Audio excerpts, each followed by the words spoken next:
Alright, so welcome to my creation request stream.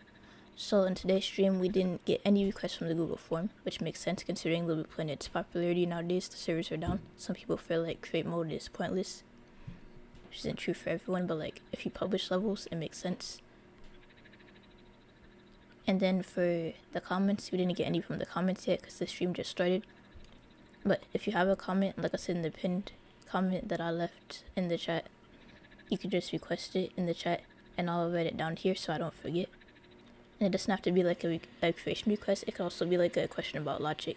So like a specific question about how like a gadget works or like a tweak option on a gadget. But in the meantime, while I'm waiting for a request, what I'm gonna do is answer questions from LBP3 Essential, which is where I learned how to create. So like there is some questions in the help section, the LBP3 2 help section that were never answered.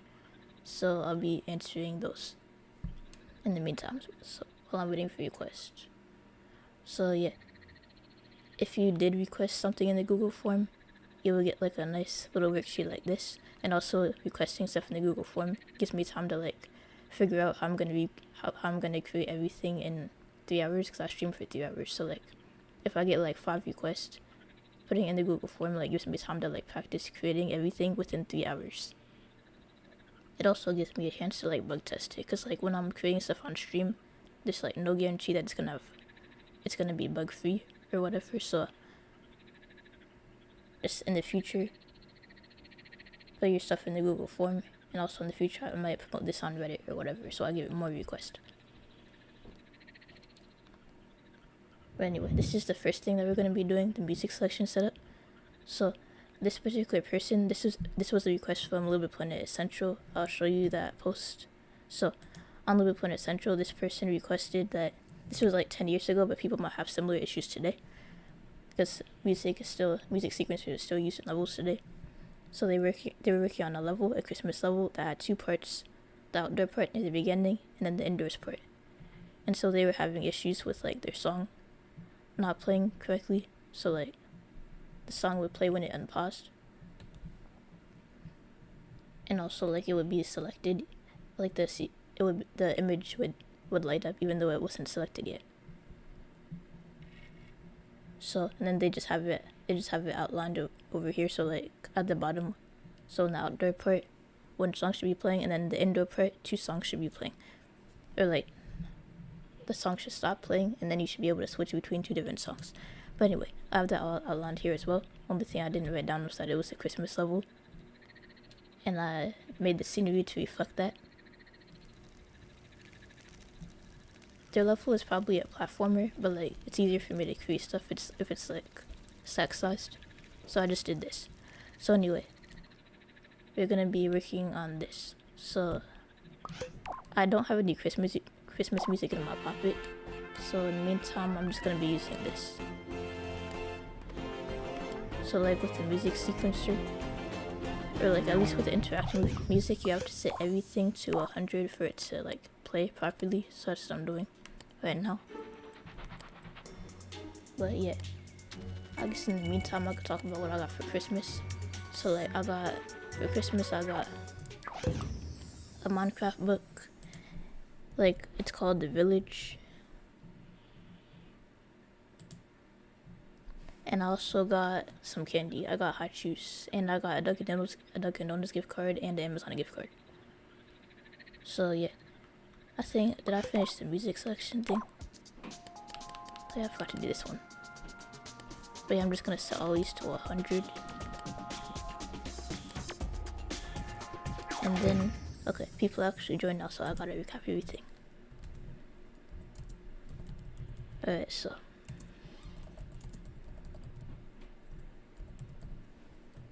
oh yeah, and I got a LBP3 book for Christmas, so that's cool.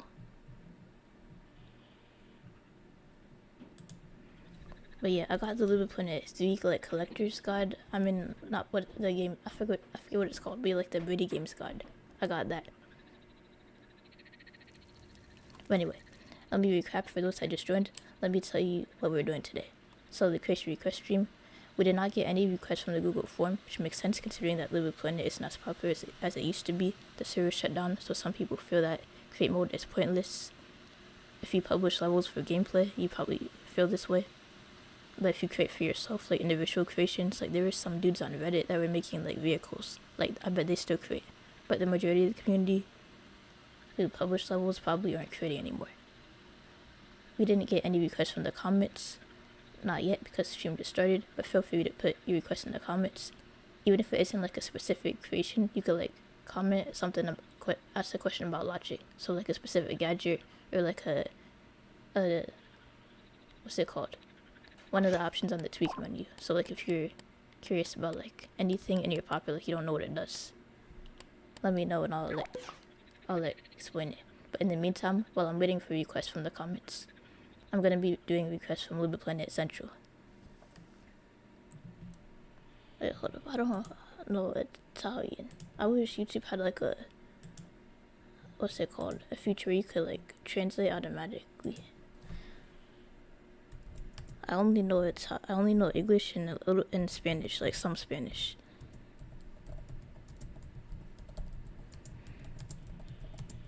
It would be real useful. There's probably a plugin you could get for that actually.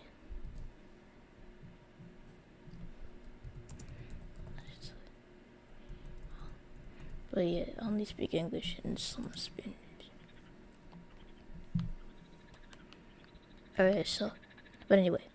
This specific, so here, in case you didn't read it yet, we're doing the music selection setup. I'll show you the post if you don't know what I'm talking about. Like, these are questions that people had, like, let's say, 10 years ago, but there are issues that people might be still dealing with today. So, like, today people still use music sequencers in a level. This particular person is having an issue with the music selection setup. So I'm going to be answering that question. And I have it all outlined over here. And wait, hold up.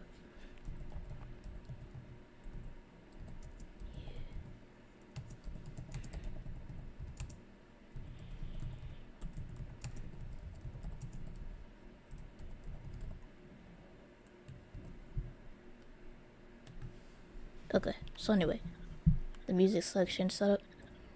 So what they're doing, what this particular person was doing, is they were making a Christmas level. So you could tell with my scenery, they were making a platformer, but I'm not very good at platformers. So it's just easy for me to like make sack size stuff. So that's what I did here. I got like a fireplace and some snow. This is how much snow we got in my area. So I just did like, yeah. It was like, it wasn't a white Christmas this year, not for me. So like, this is like about the amount of snow that we got. But anyway, they make it a Christmas level, and in the outdoor part of the level, like where the level starts, they want a song to be playing. So song A, the song should play when the level starts, and then when you get to the indoor part of the level, song A stops playing, and then there should be like a music selector for song B and C. So like, I don't have any Christmas music in my pocket, so I just chose whatever like sounded good and wasn't copyrighted. And the selector should be connected to like the song selection components for the song name and the magic mouth, and the song image on sticker panel. So that's what we'll be doing. So this is the song that's gonna play when the level starts, so I'm just gonna drag that down. So that part is pretty easy. I don't think they had any issues with that, but like the thing they had an issue with is getting the song to turn off. Alright, so like if you were to use a toggle on a music sequencer, it wouldn't work correctly. So like if you're trying to like turn a sequencer on and off, like they were saying they tried selectors, they tried NOT gates, they tried everything, and it wasn't working. And let me show you why.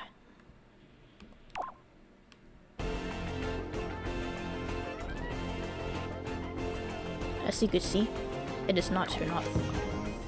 And the reason it doesn't turn off is because like this weird quirk that certain gadgets have. So there's a way around it, luckily.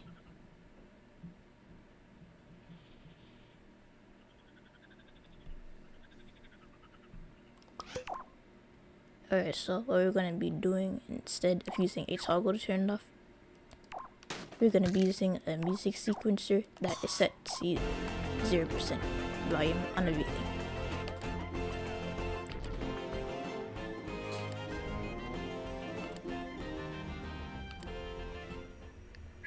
So if you set a 0% value on everything, basically that will turn it off. So we want the music to be playing when we start the level, and then when we get to the inside part, the music should stop playing. But yeah, that's what you have to do instead of using a toggle. So let's test it out.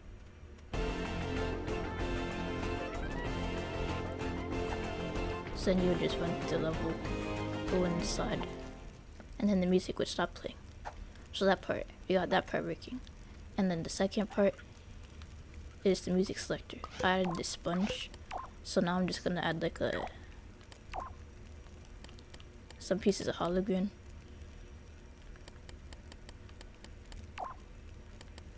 Not hologram, I'm gonna say sticker panel, but like this is just the display part.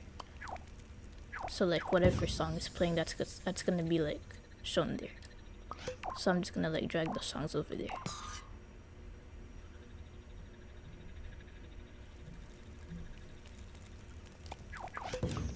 And I'm gonna put the sticker images on there.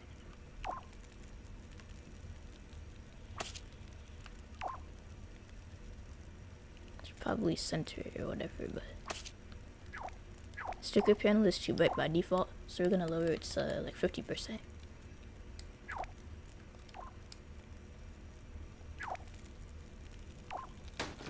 Oh, I didn't mean to do that.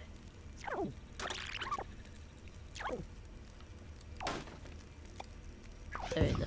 Okay, there we go. So what we're gonna do is we're gonna have a microchip with a grab sensor and a selector.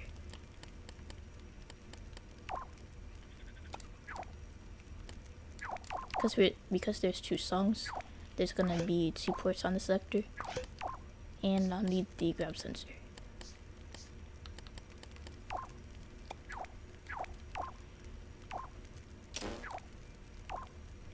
Alright, so then you would just connect each input to both the song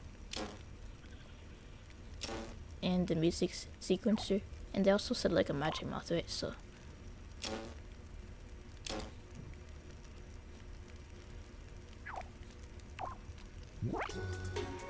okay, yeah, this is the issue that they were having. As soon as you would pause, the song plays, which they didn't want. So what we're gonna do instead, of this setup right here, is we're gonna put that inside of a microchip. So like we're gonna turn the microchip on and off when you grab it. So like this, they didn't want it to be lit up as soon as you entered the level. Like you see how it's lit up right now. They wanted it to be like, they wanted to light up when you grab it, not as soon as you enter. So to fix that, what you could do is just place the selector inside of a microchip,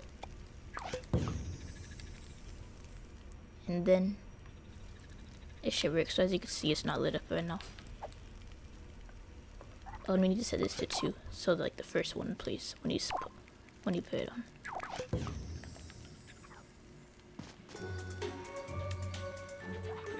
Wait, we need a one-shot switch on that actually. I mean a permanent switch, so it turns on permanently. So a permanent switch is a counter that's set to 1.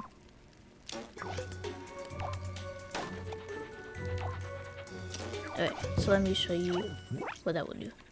So I'll start from the beginning after I finish doing this. So as you can see, neither of these are lit up right now, but when I grab it,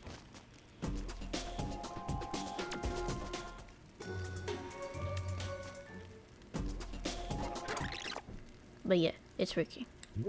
So I just have to make sure it's set to input 2, or yeah. But as you can see, it doesn't light up or play a song until you grab it, which is what they wanted.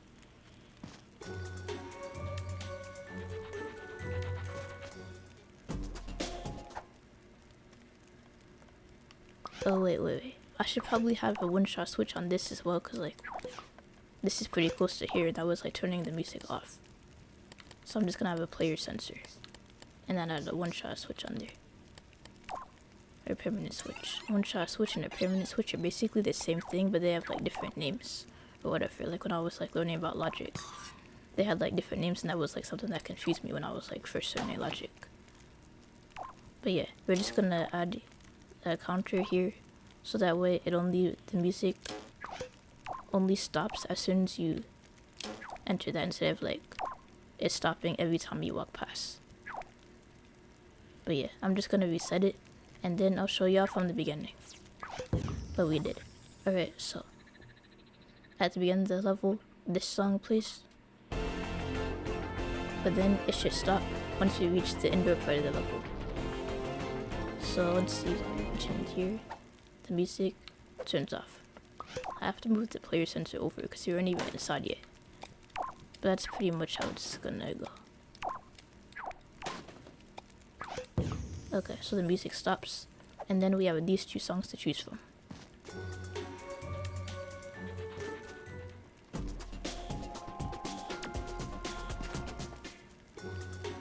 And then we could continue with the rest of the level. But yeah, like I said, the level was a platformer. I don't know how to make platformers, or at least not yet.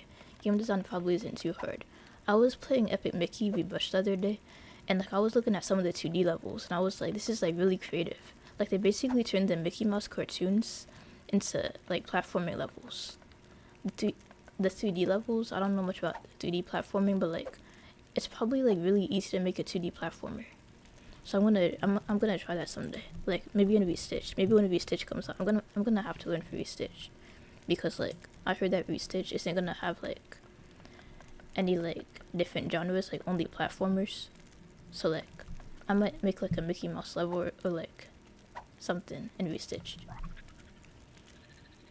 But anyway, yeah, we pretty much did everything for the music selection setup. So they wanted it so like in the outdoor part of the level, a song is playing, so song A, and then in the indoor part of the level, song A stops playing, and then they wanted the player to be able to choose between song B and C. And oh, we forgot to do the Magic Mouth thing. They wanted like the song name to display on the Magic Mouth. So yeah, we could do that right now. So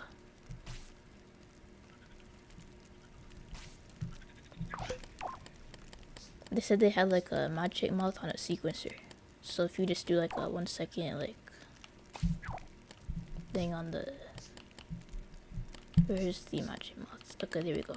And also, by the way that you make these longer, I've seen tutorials that don't mention how you do this, but like the way that I'm doing this right now is by pressing up on the joystick. Pressing up and down is how you extend it.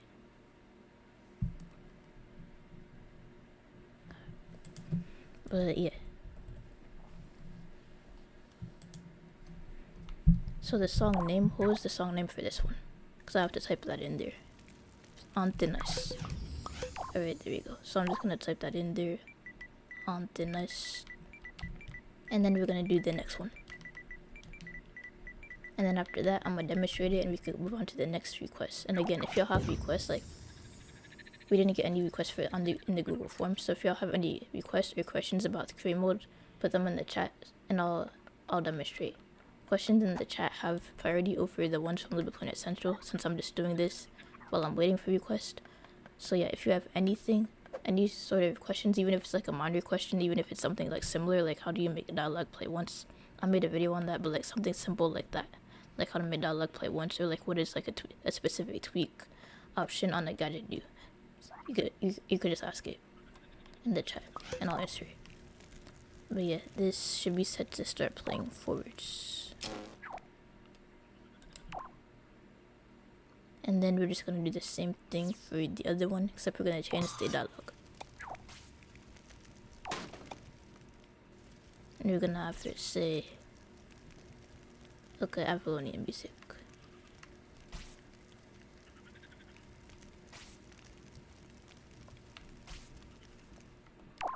So I'm just gonna call it maybe Avalonian music for short.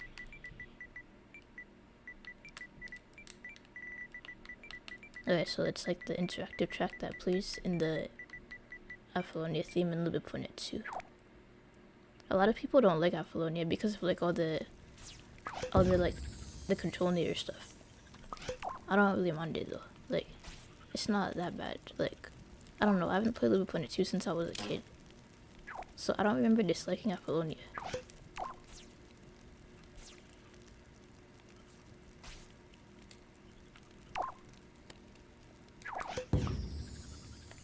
Okay, let's see how that goes. Oh, we need to have that as a subtitle.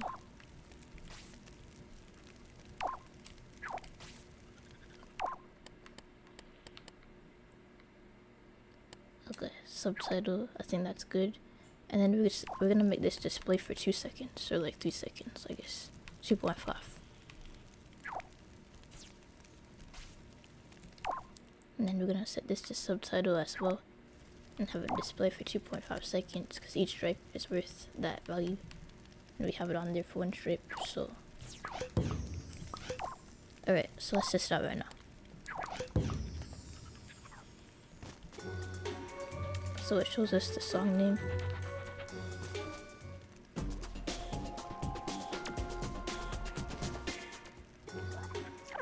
But yeah, it looks pretty good. We should probably set all of the music boxes to be not visible in play mode, because we really don't need to see it. And then I'll have to do the one at the beginning of the level.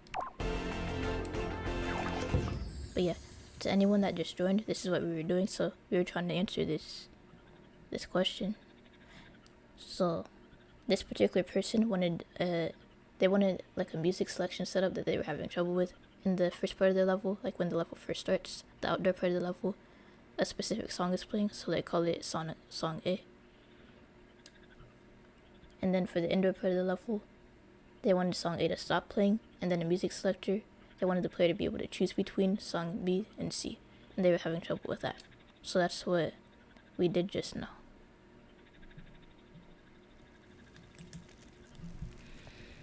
Okay, so we're just gonna test it out real quick, and then we're gonna move on to the next request. Like, I'm just gonna demonstrate it.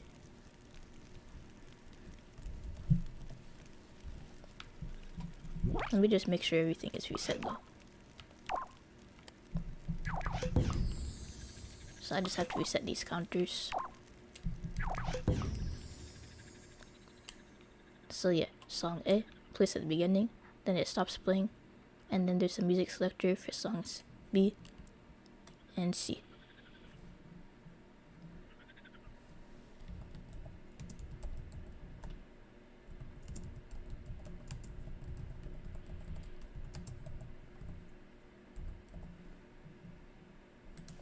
And then,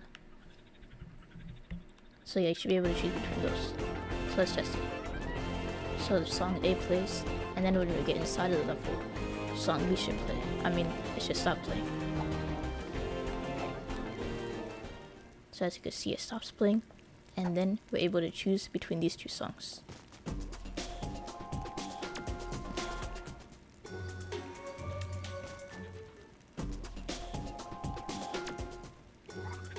But yeah, that's pretty much it. It should start on the top one. So I'm just gonna set the selector port to 2. And yeah.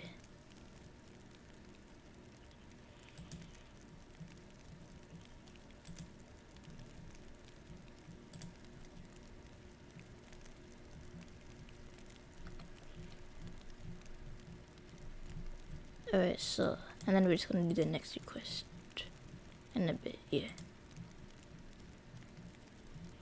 I'm trying to do something right now. Hold up, how do I?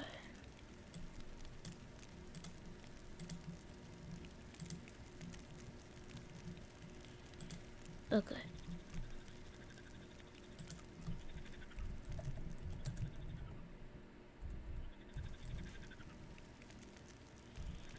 Okay, so the next request we're about to do is, it's this way. Right. Oh yeah, and for anyone that just joined, it's my creation request stream, as you could tell. So if you have a question for like a specific creation request, or like if you have like a logic question, even if it's something like minor, like how do I make dialogue play once, or something like that, like how to make a cutscene play once, just put it in the chat and I'll show you. While I'm waiting for requests, this is what I'm doing. I'm just answering questions that were posted on Little Planet Central that were never answered. Little Planet Central is where I learned how to create. I used to like read the Little Planet 2 tutorial section when I was bored, and nowadays I mostly read the help section. I noticed that like there are a few questions that were like never answered, so I'm answering those while I'm waiting for a request from the comments. So again, you can request a specific creation as long as it's nothing inappropriate or crazy, or you could ask a question about logic. So like a specific gadget in your pocket that you don't understand. Like I know a lot of the stuff in this category is confusing. Or you could ask about like a specific tweak option.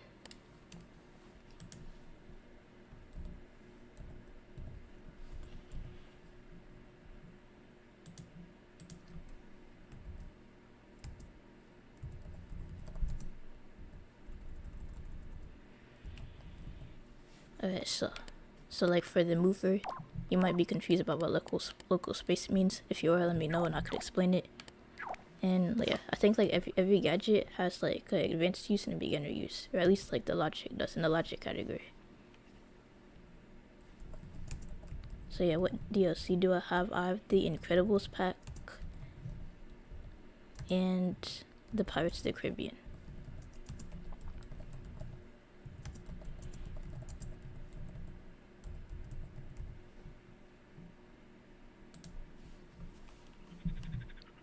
But yeah, so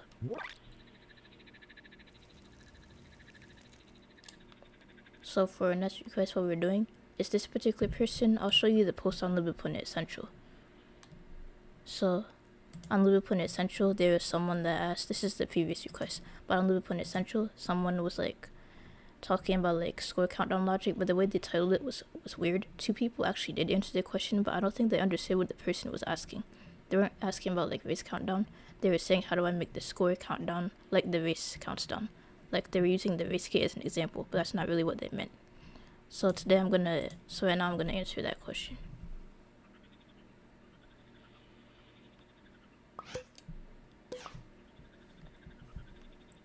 Alright, so the first thing you want to do is get out a player sensor.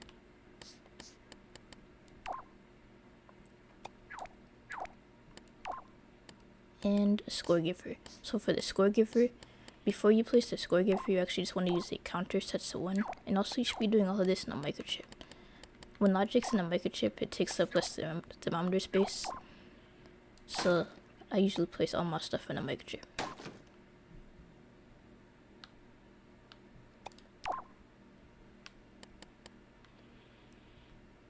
Alright, so this right here is a permanent switch or a one-shot switch. And it makes it so whatever it's connected to only happens once. So in this case, at the beginning of the level,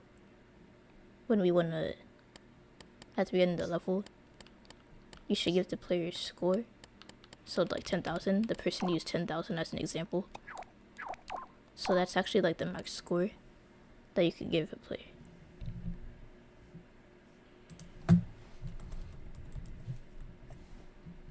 But yeah, 10,000. Hold up, I'm gonna read chat.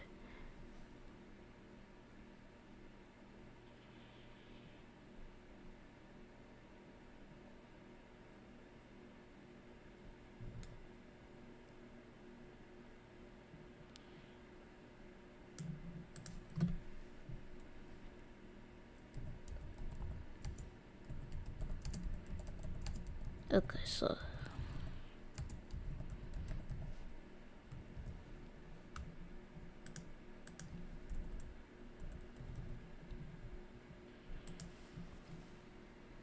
okay, wait, no, I thought the max was 10,000, but it's actually 20,000. Last time I checked, it was like 10,000, but I don't know. Maybe I wasn't. Oh, Sackboy and ice cream. Yeah, I remember you.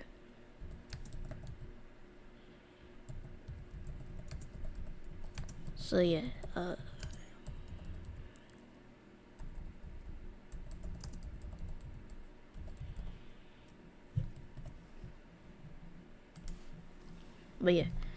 anyway,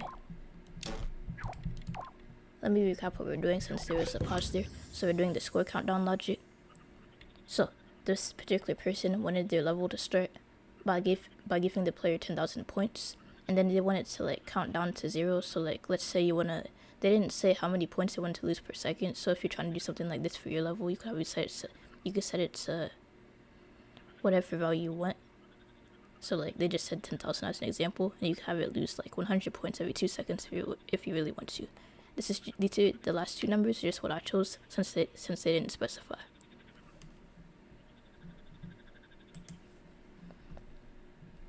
when did I get the Disney DLCs?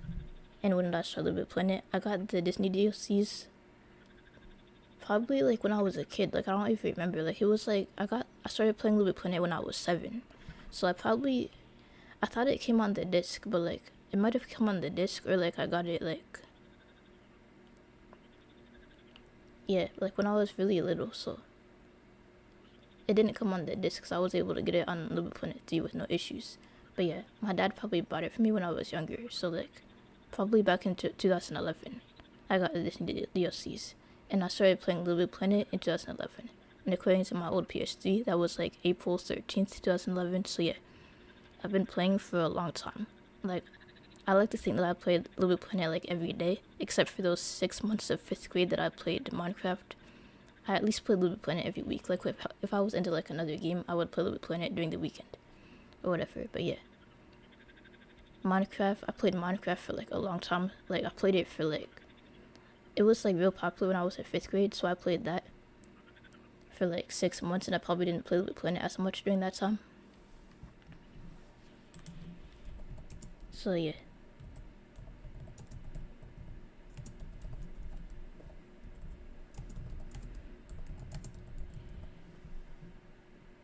But yeah, let's see. But yeah, and then I started playing Little Bit Planet 2 was already out, but I didn't. It's got 2 requests. Oh, wrong thing. That's the wrong notepad.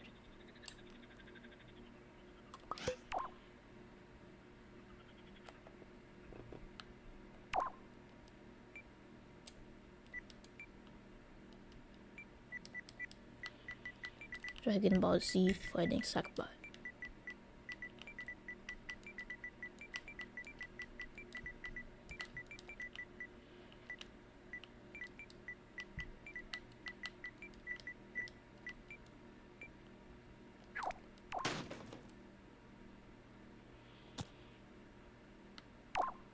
I'm gonna finish explaining the score countdown thing, and then I'm gonna do that. It's just so I could like finish explaining it properly. Okay.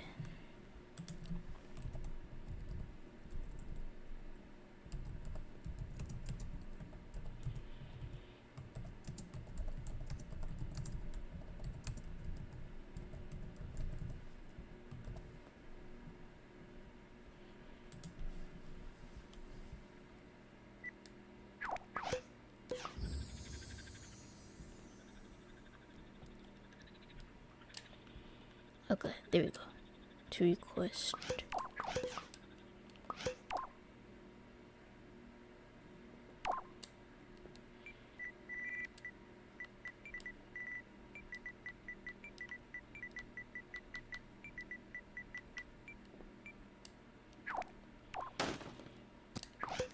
Alright, I'm gonna do the Dragon Ball Z thing after I finish explaining the score countdown.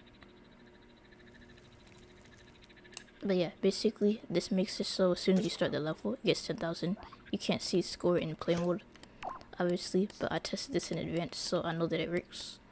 And then if you want to lose like a certain amount of points every second or so, one way to do that is by using a timer. So as you can see, if it's not doing that, if it just stops at 100, then what you need to do is set it to 0. And then, so just set it to 0, and then it should go, and it should reset. So every 1 second, you should like, let's say lose 10 points. So you would just set it to like -10. It goes by 100, so you'd have to do it like manually.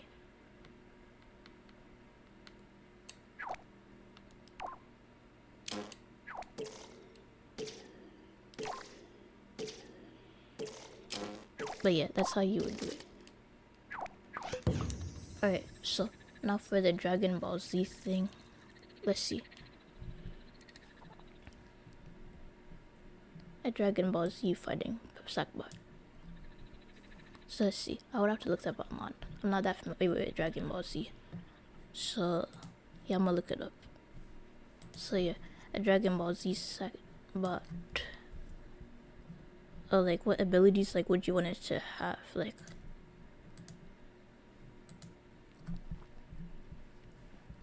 hold up, if you're still here, I'm just gonna ask.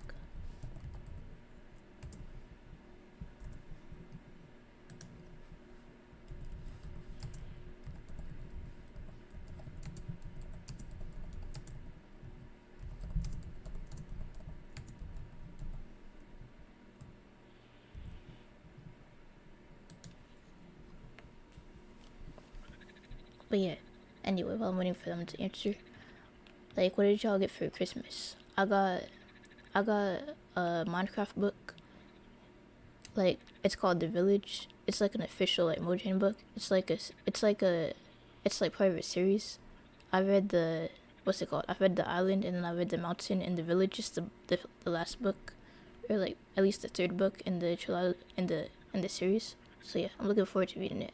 I've right now what I'm reading is like the middle school book. I forget what it's called, but you know that middle school book where the kid breaks all the rules. I'm reading that right now. And then I also got a Dunkin' Donuts gift card and an Amazon gift card, and I got some candy.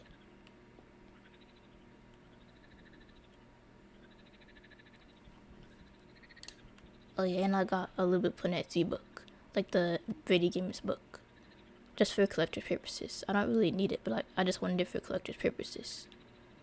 And then I also got a Sackboy figure, although that was like a late birthday present, because like it came late in the mail. So it was like the Chinese dragon Sackboy.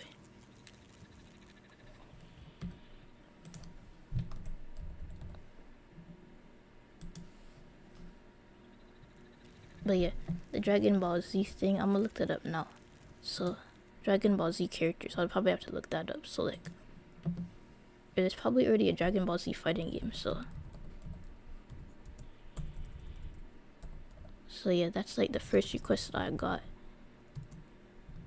in today's stream. I could just based off of that. Like, there's probably a Dragon Ball Z fighting game, right? Dragon Ball Z Sparking.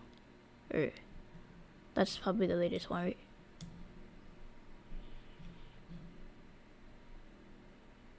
Oh, like Super Saiyan. Okay.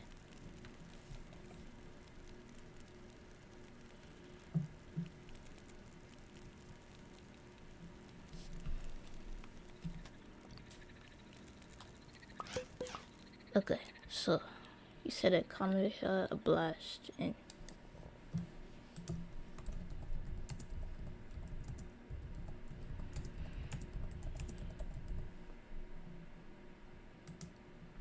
okay, so a Kamehameha, blast, and a thing where it changes its appearance. Alright, so I'm gonna do the changing its appearance thing first, and then I'm gonna look up the rest. So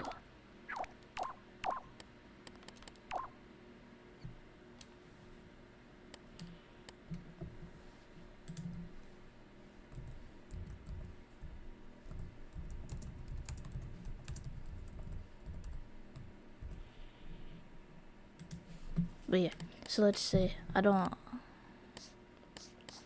I'm just gonna choose like a random costume for the character, like, because I don't have any Dragon Ball Z costumes. Like, you could probably get them from community levels, so I'm just gonna choose a random character. And then for changing appearance, you would just set the changeling, and then you would choose a different costume. So let's say it's this dude, but like with a different outfit or whatever.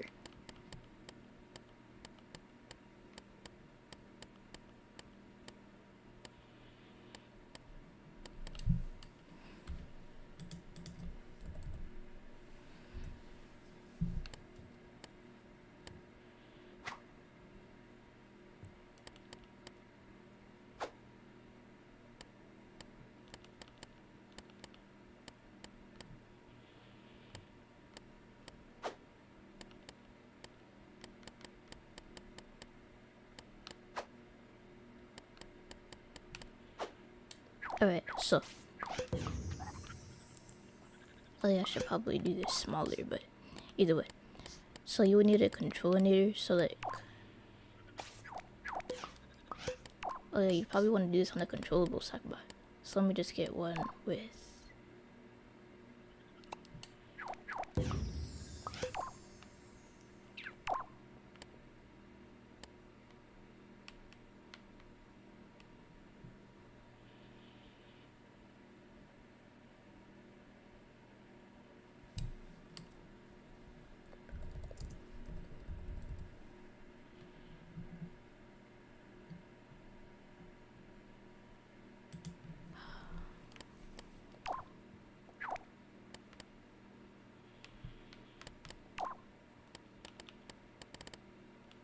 Alright, so yeah, I just gotta do that over again real quick. So again, when you're making the changing appearance feature, you would just set it to change like this, and then you would change it, and then you would just like change it to whatever costume you want for like the changed appearance.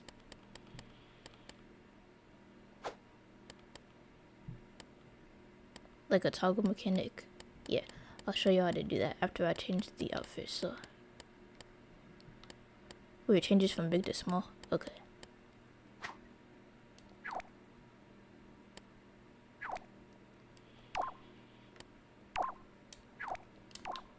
Okay, so let's say that this is the big one, and then the other one, let's say that this is the small one.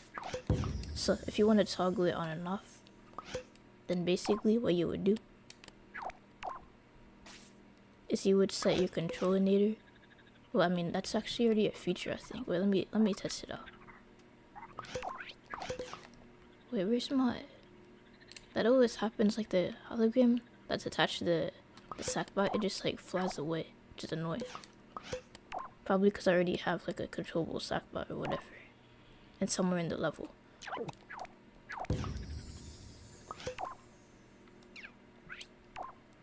So I'm just gonna use the one from over here. I'm gonna set it to a color that I like never use. So I don't think I ever use red in like any of my levels. I don't know, I just don't like the color red. So I'm gonna set the tag to red. Like everything to red.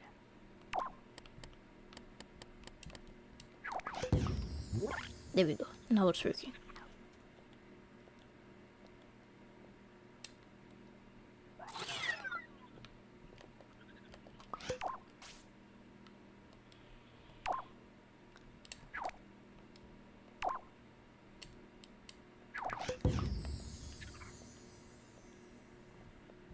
Alright, so there we go. From big to small. So yeah. Alright, so let's see the blast and the camera. I'm gonna copy and paste that. So yeah. And then I'm gonna look that up.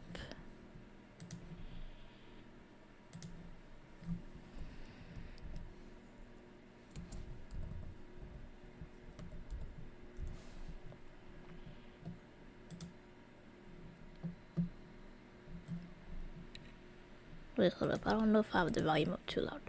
So I'm just gonna turn the volume down just in case. Let me know if it's too loud, then I could turn it down. But like right now, I just have it at like, let's say 10 decibels less. I'll set it at 15 decibels less than like my speaking voice, I guess. And then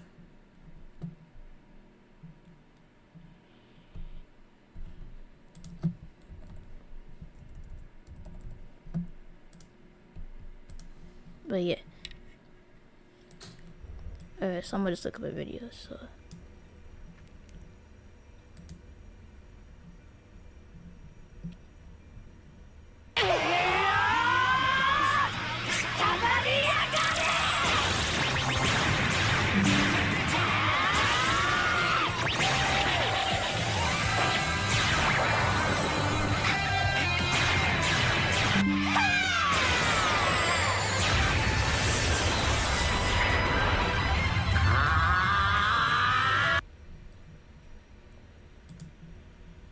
Maybe if it's like part of the game, then that would be easier.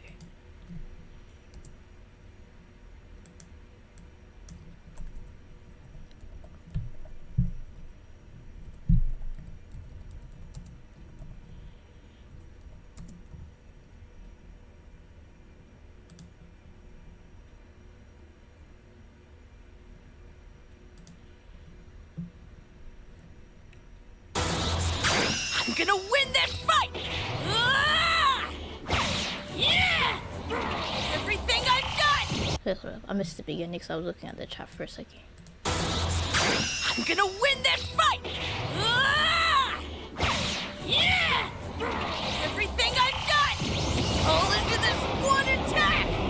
I will break through!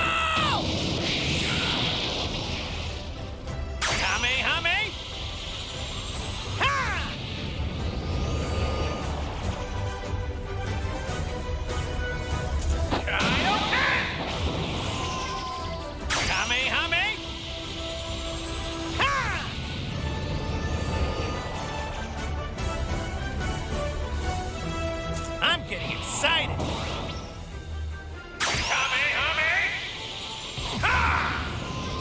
Okay, I think I get it now.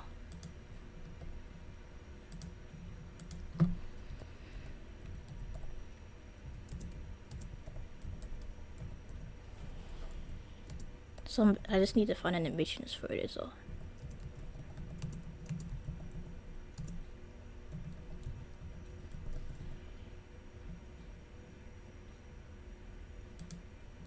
But yeah.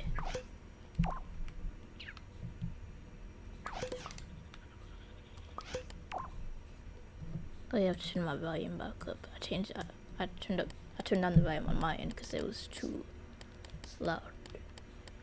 Alright, so character animation tweaker. And also I like to place all my stuff inside of a microchip so I have more room to do logic.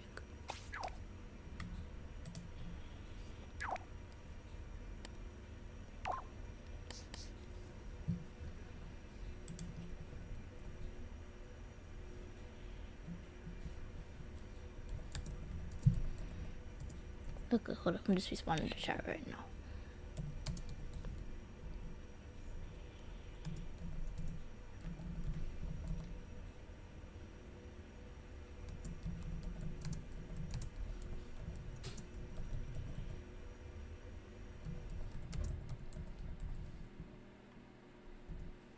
Is there a way to make a button change to the alternate form? Yes, there is. So basically, what you would do is use this controllable sackbot with remappable controls. So let's see. I don't remember how I made this. Let me just... So basically, you would just remap the one button. And I'll show you how to set this up, by the way. You don't even need... let's see. So like, let's say you wanted the triangle button to do the alternate form thing.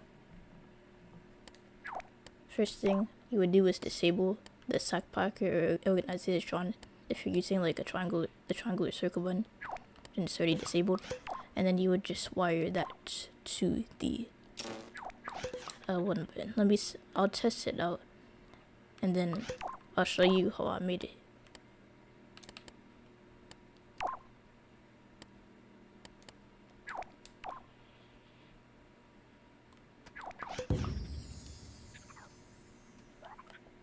And that thing just happened, right? Okay, I'm gonna remake it because I keep losing my what's it called, the hologram thingy. I'm gonna show you how I make it so it's gonna be easier for you to understand. So you need to have two controllers, one set to receiver. Well, I mean both need to be set to receiver, but I think these need to have like different colors or whatever.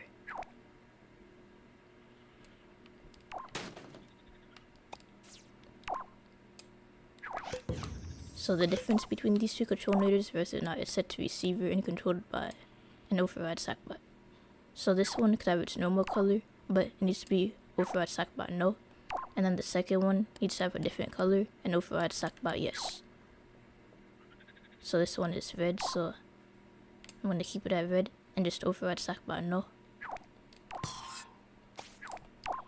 And then I'm just going to set this one to like, let's see, purple. And override sackbot yes. And then after that, what you would do is just wire the controllers to each other. So basically, as of right now, you can't do anything with the sackbot. You can't move it around or nothing. So really, you don't have to connect all the buttons. That would take a long time. But really, all you really need is the left or right stick or whatever you're planning to use for movement.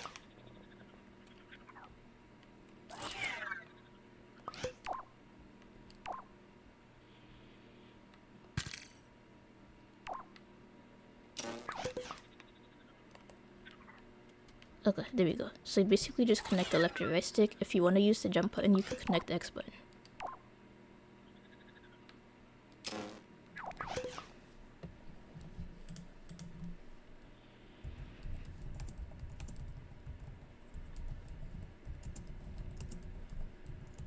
But yeah, let's see. I was just typing in chat right now. Alright, so as of right now, it can move around and it could jump, but it can't do anything else, so it can't lift up its hands. So if I were to press the button to lift up its hands, it can't do that. But yeah, that's how you make a controllable sackbot with your macro controls. If you want to remap the changeling button, then pretty much just triangle or whatever to L1. L1 is the button for changing. Wait, hold up. Yeah, I started the changeling. Oh, and then you would have to do the same thing for the other form, I guess.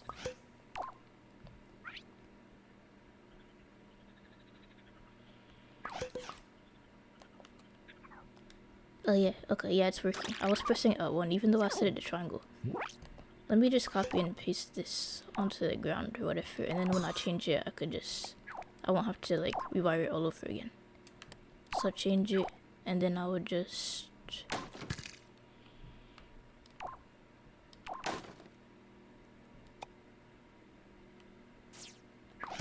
Okay, now I'm gonna test it.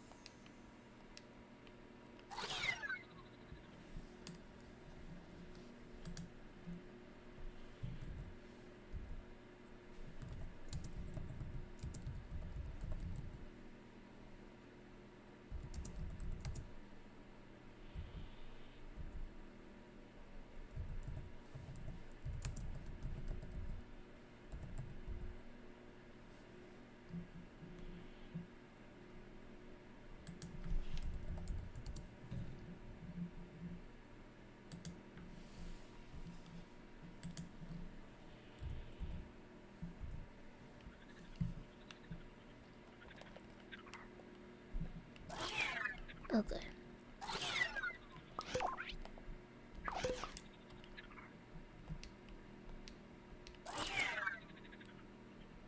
Oh, the wires are disconnected. I was wondering what was happening. So apparently it didn't like that thing that I did where I copied and pasted it and placed it on the grass. So basically, like I said before, all you would have to do, and I know you said you got it done, but in case anyone else is interested, here's how you would do it. You just connect the X button and then the triangle button to 1, and then it would be able to transform.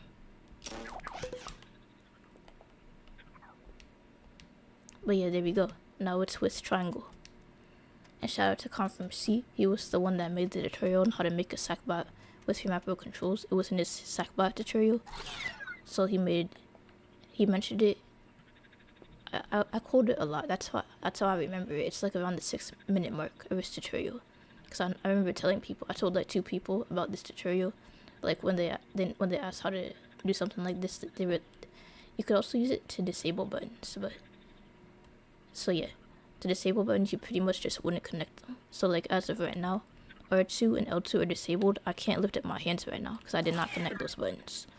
So like the only buttons that you could use right now are the buttons that you connected. But yeah, the Kamehameha attack. I'm gonna watch that video one more time. Then I'm gonna make it. So yeah, I have to turn down my volume. That's too loud on my end.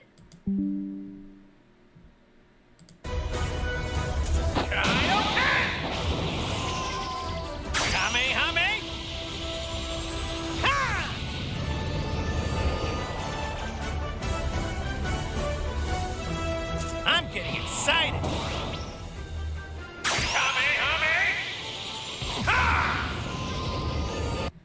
Okay, so it pretty much just looks like a...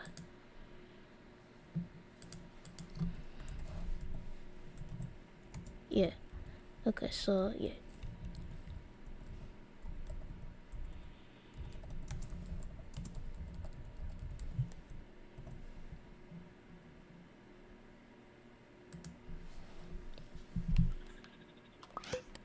Okay, I need a microchip and I need to turn up the volume on my end. Okay, there we go. So we need a microchip because I don't like doing logic and the control need a microchip. And then I'm gonna do the animations and stuff.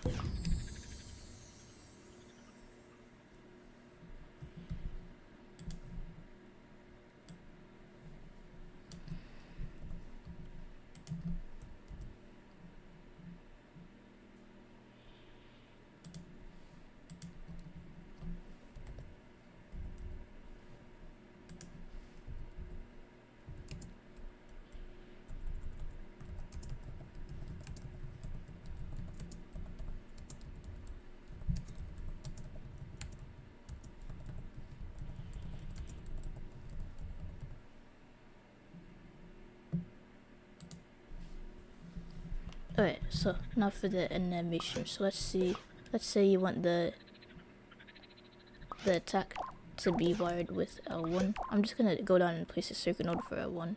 Then I'm gonna delete it later when I do the attack.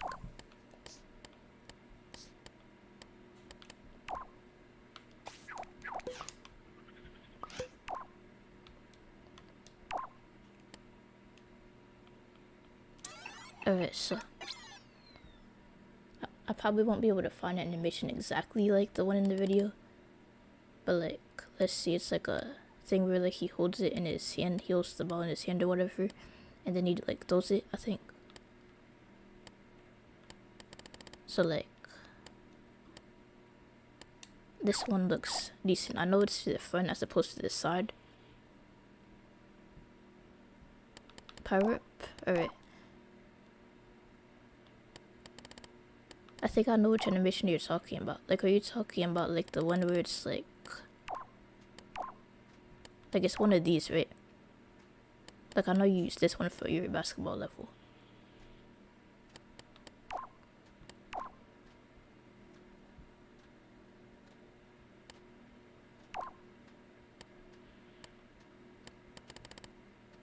Okay, so these for the punches. The left and the right for the punches.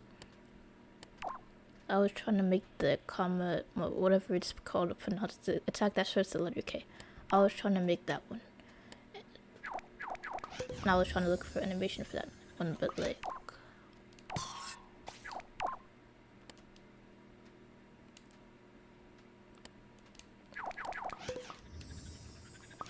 Okay, grab and hang the side grab.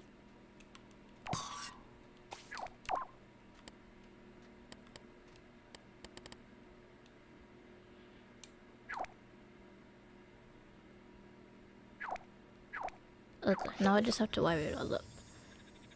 Okay, so like, what buttons do you want to like trigger the punching things?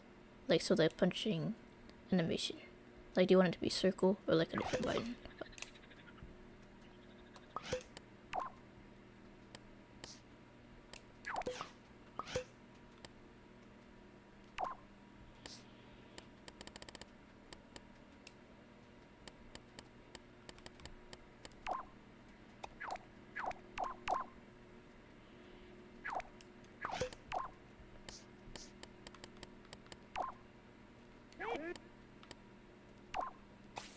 Okay, so square. Means I'll have to disable the, the poppet. So yeah, when you're using a square for your creations, you just want to disable the poppet.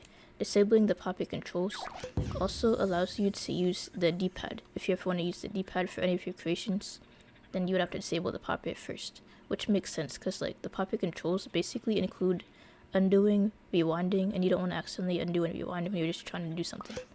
So square for the punches. So I'm using a direction splitter to detect which direction he was last facing in.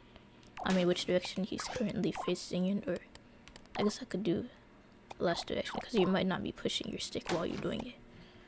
So it's better to use a selector in this case. So, oh wait, I meant to do a combiner, not a splitter. Wait, no, I'm confused.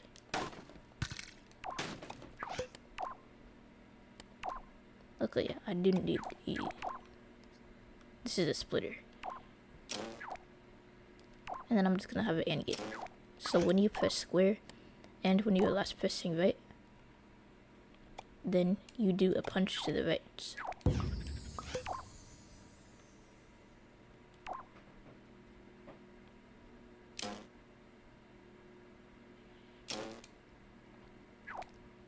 And then I'm just gonna use the, what's it called? This. I'm gonna test out to make sure everything like lights up properly. Okay, yeah, it does. Now I just have to connect it all.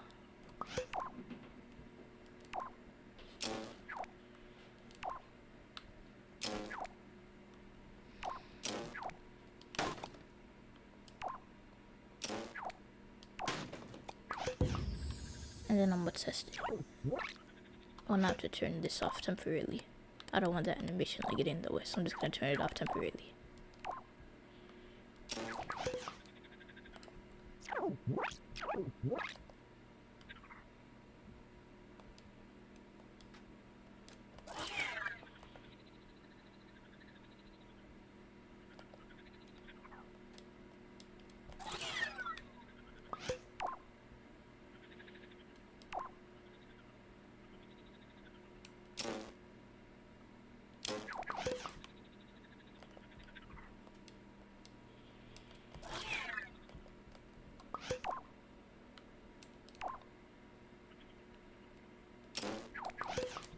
Alright, so let's see.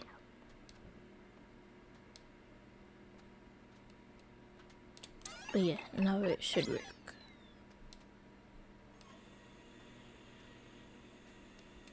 You want it to play once, so I'm gonna set it to start playing forwards. And then it should look alright once I do that. Start playing forwards for both of them. And then of course I would want to set loops off. Loop makes it play over and over again, which you obviously wouldn't want. I mean, you probably wouldn't want that, right?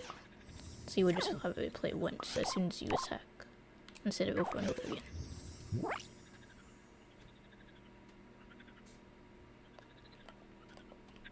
That's like a weird bug with the, what's it called? Start playing forwards makes it play over and over again. Luckily I know a way around that. So instead of using start playing forwards, which is really buggy by the way. I've encountered that bug I don't even know how many times. But like, since start playing forwards has issues, what you could do instead, assuming that these are actually set to loop off. Wait, no. Is it working? I'm gonna test, wait, no, it's working. I was thinking about a bug I encountered before, but it seems to be working now.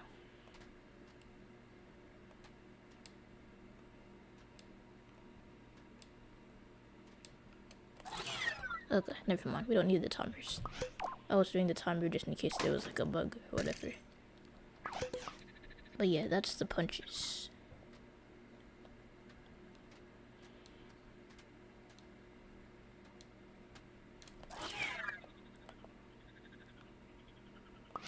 And then to make them actually like do damage, you would just place a tag.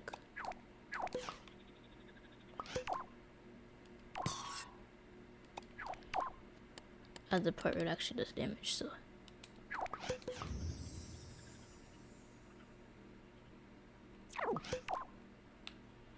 You would want to stretch it out. I got this from my animations with sounds and effects videos, so you would just like stretch it out a lot. And then just like pause it at the part where it actually like does damage or whatever. And place a tag there. So I'd probably have to slow it down more.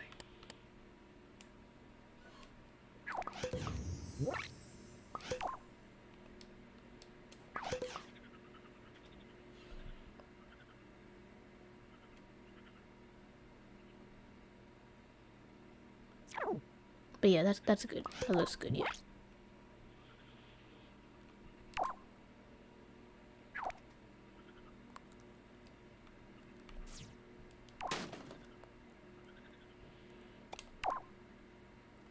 And then you would just do the same thing for the other one.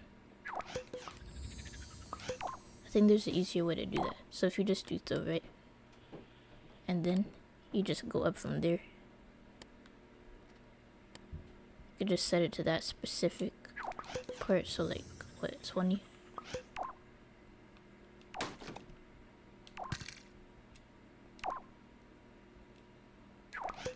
And I'm gonna see where that lands on the...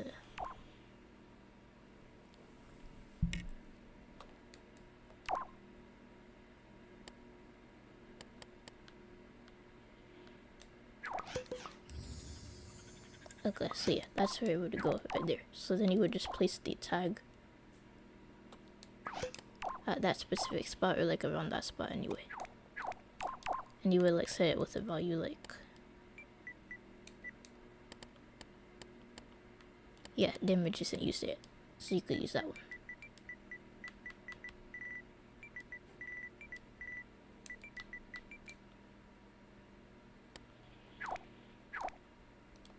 make it do damage at the right time, and then you would do the same thing for the other one. Also, you would want to make the tag longer.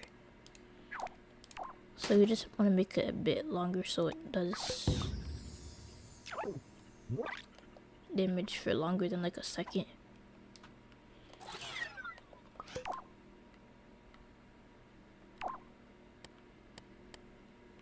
Start playing forwards.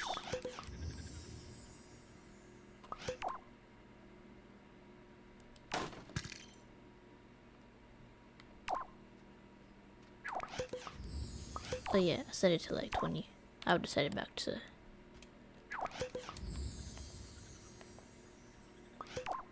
Oh yeah, and you have to set it back to... What's it called? Okay, now it's looping again. I don't know why, but... Oh, it's not connected. I remember now. I disconnected it.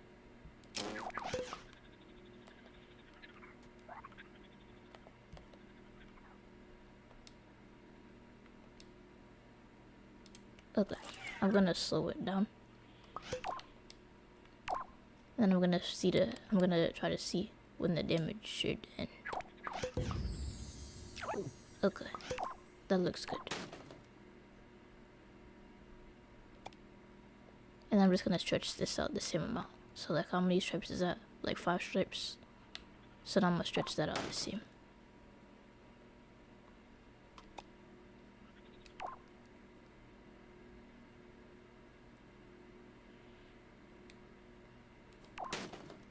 Or like less, since that one is more, I guess.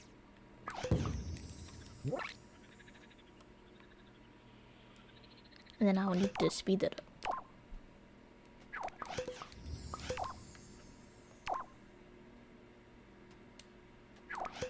Okay, I'm gonna take a break for like 1 minute. I need to take a stretch break so my back doesn't get stiff or whatever, because I've been sitting in this chair for like what, only 1 hour, but I'll be back in like 1 minute. I just need to walk around.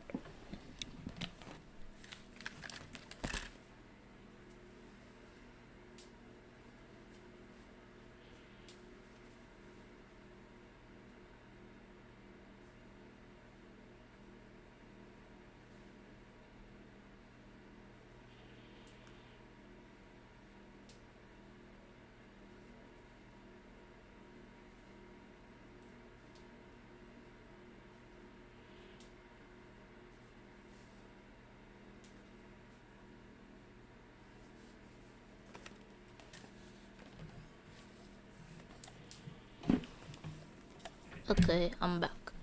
Alright, so the camera attack, I'm gonna watch that video again just to make sure I got it.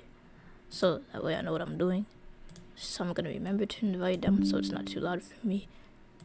And yeah.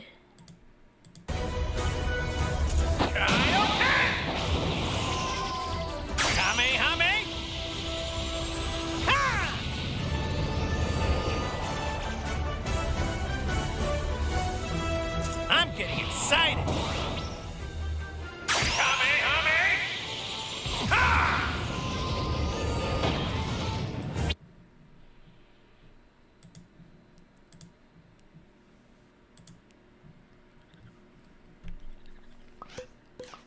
Alright, now I just gotta turn the volume back up at my end so I could actually hear.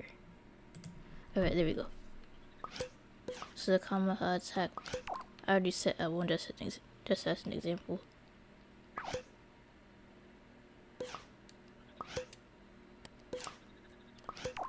And then we got the side attack, which I probably accidentally deleted. I mean the Kamehameha attack or whatever, which I accidentally deleted.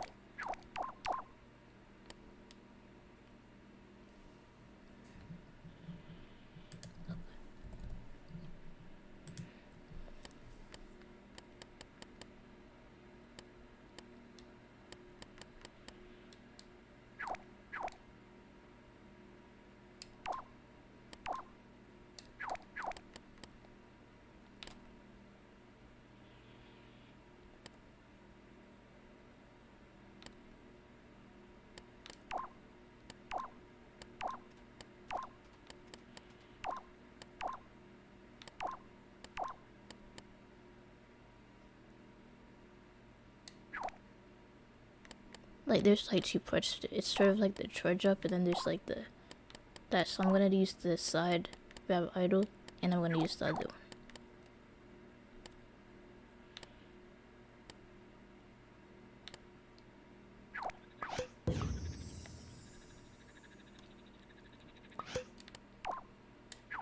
And then I'm gonna need like a hologram, right? So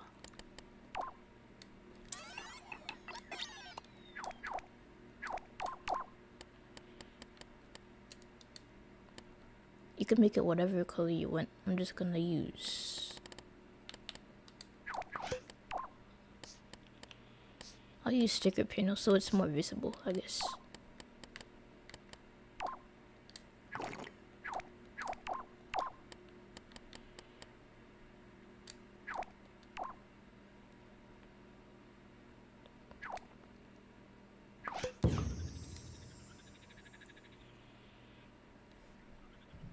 Okay, I'm gonna watch that video again just so I make sure I got it down.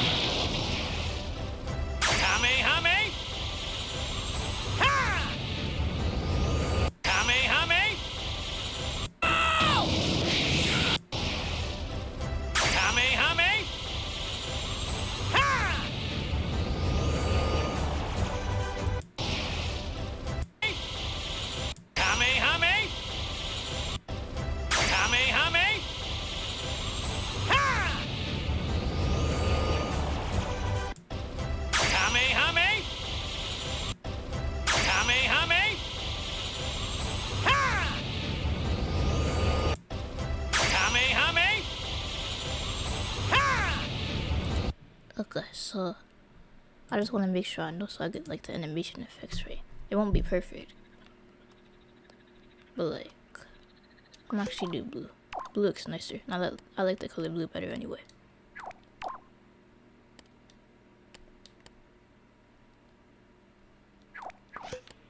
Alright, and then I'm just gonna like use a sticker for the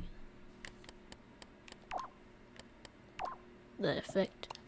I forget what the sticker is called, but it's probably like multiple stickers I could use for it. I also shouldn't use circles. I would take up more thermometer space probably.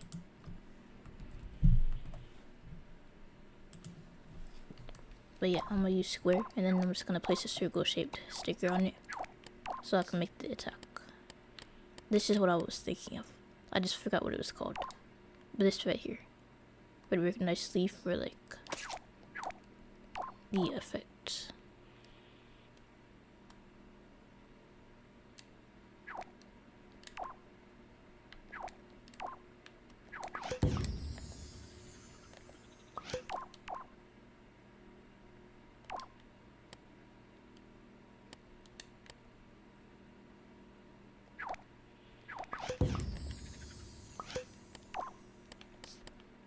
And then I think there's like some lights or whatever, right? So I could use the actual light or I could use a sticker.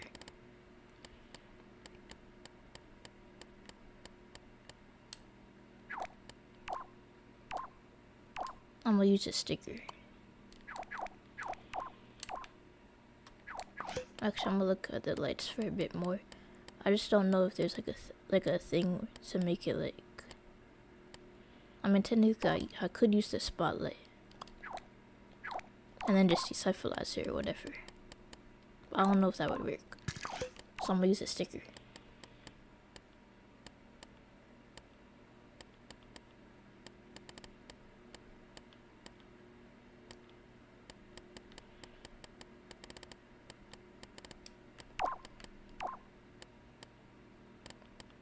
I forget what category it's in, so I'm gonna just sort by theme. Like this would look good, I think.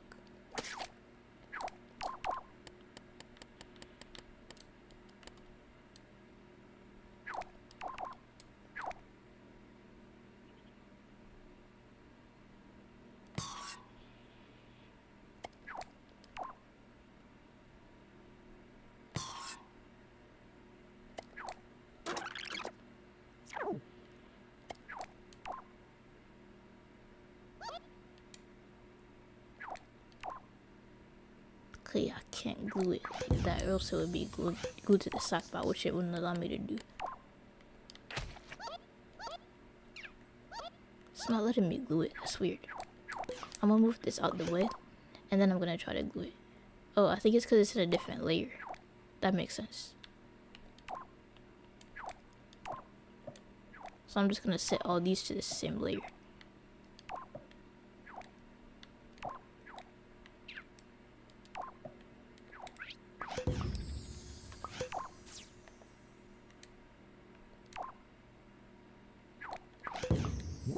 Okay, that looks decent so far. I'm not gonna watch the video again. I just need to see what it looks like the visuals or whatever. So I'm just gonna turn down the volume and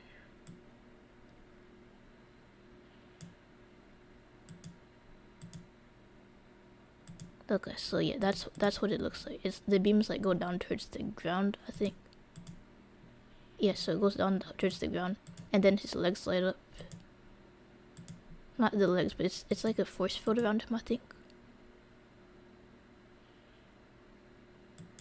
Okay, yeah. I could do that, yeah. Okay.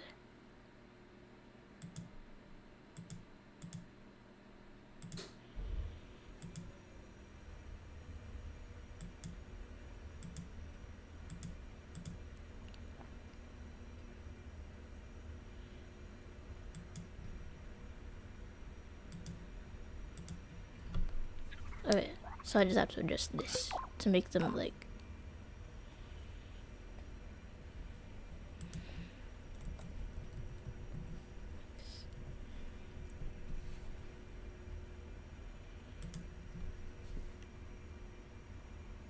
so like all of these should be like pointed down towards the ground, I guess. Oh yeah, and I still have to glue this. Let me see how this looks.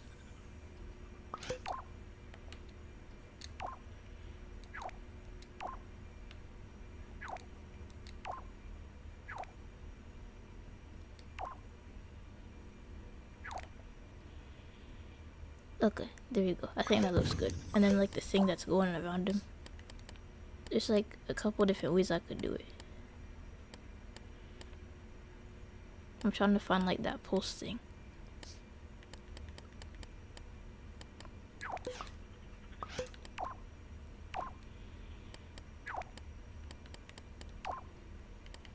But basically like his legs light up, if that makes sense.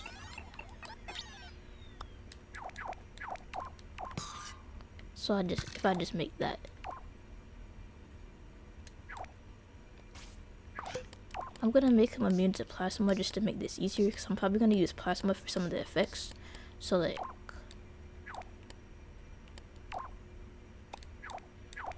if you put a gameplay tweaker on a sackbot, and yes they do work on sackbots, you just have to set it to tweak to affect owner. Owner pretty much means whatever it's placed on. So if you place it on a broadcast chip, it would work for the broadcast chip. So yeah, in this case it means it affects the sackbot because it's placed on the sackbot circuit board. And then you would just set it to be immune to plasma. So if that breaks, then I should be able to like plasmify stuff, and it won't affect. It shouldn't affect the sackbot.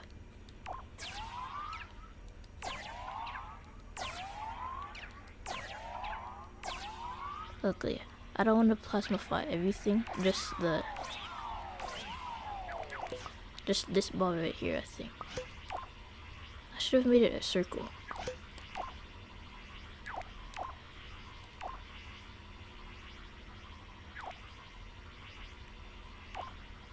Oh, I didn't mean to plasmify that.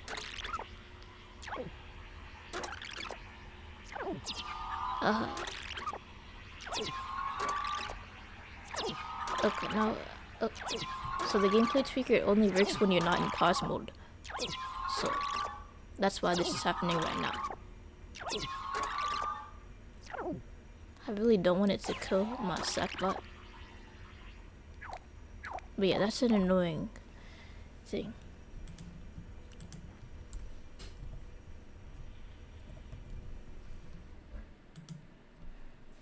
So yeah, I forgot about that. The gameplay tweaker only works when you're not in pause mode. So if I'm tweaking anything, if I'm plasmifying anything, I should make sure I'm in play mode, I guess. Or I could just use plasma in the thin layer. I don't think plasma in the thin layer will affect him.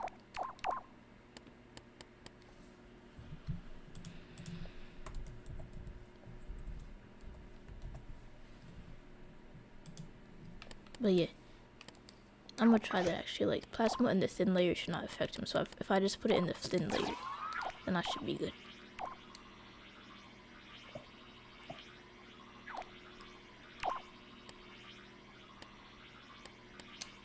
Okay, yeah, I think I'm good. So I'm just gonna have like a ball of this, and then I'm gonna copy and paste it, and this one isn't gonna be plasmified.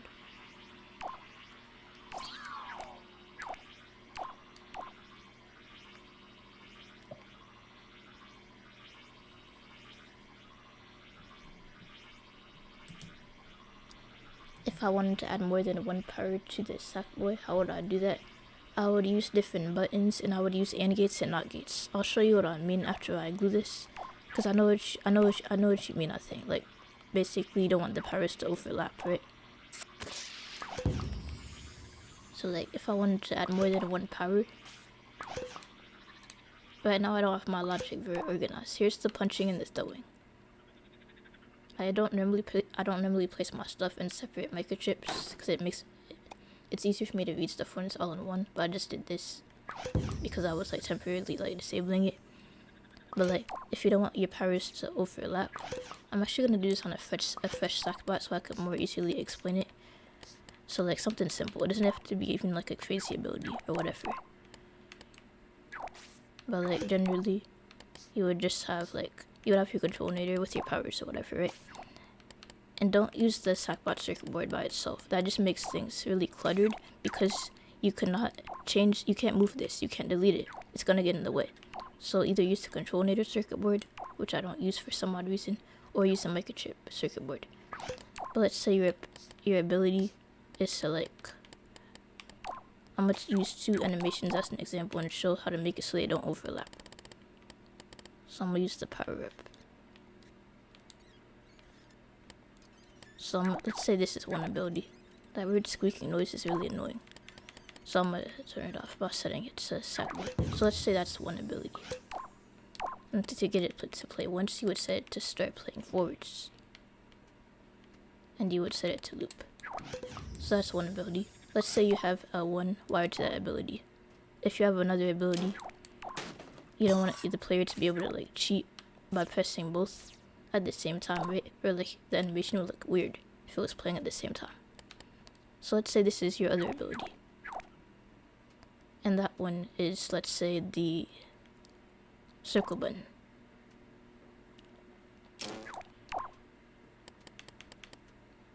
And just want to make sure loop is set in low. So as you can see, this right now, oh, I forgot to set the creatinator to receiver. So I'll have it right now, but we don't want it to overlap. This is what it looks like when it overlaps. I'll zoom in so you can see better. So this is what it looks like normally overlapping. You don't want it to overlap, like the logic. What's the difference between the 2 inputs on the animation tweaker? I'll answer that question in a second. That's a good question. Like the way I discovered the 2 differences was by making a reclining chair for Sackboy. So I'll show you that in a second. But like, the 2 differences, let me just answer this question first. But anyway, if you have 2 abilities, you don't want them to be active at the same time. So what you would do is use the AND gates and a NOT gate for each one. Because as of right now, you could press triangle and circle at the same time, and as you can see, they're both lit up, which would be like cheating if those 2 abilities actually did something like damage. So basically what you would do is you would have an AND gate and a NOT gate connected to your thing. So pretty much, like I said, the first ability was L1, right? So when you're pressing L1 and when you're not pressing circle, because remember, circle is the other ability. So when you're pressing circle and when you're not pressing L1. So basically what it does, let me show you now. So we have this ability and we have this ability. They cancel each other out. If you press both at the same time, neither of them activate. So you have to be pressing only one of them, or else it will like cancel out. So it like prevents the player from cheating. But anyway, to answer Sudolu's question about what's the difference between the two inputs on the character animation tweaker, I'm just gonna copy and paste this sackbot and then delete the one of the things so I could explain it better.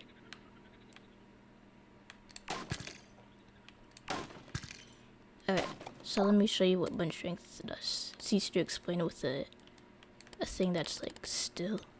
So like let's see.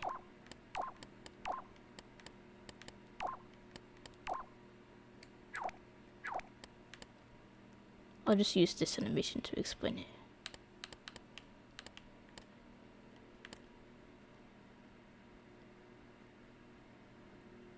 I really don't like the way those boots expose the bottom of my sackboy's feet. Okay, but whatever. I'll just set it to a different costume if it really bothers me.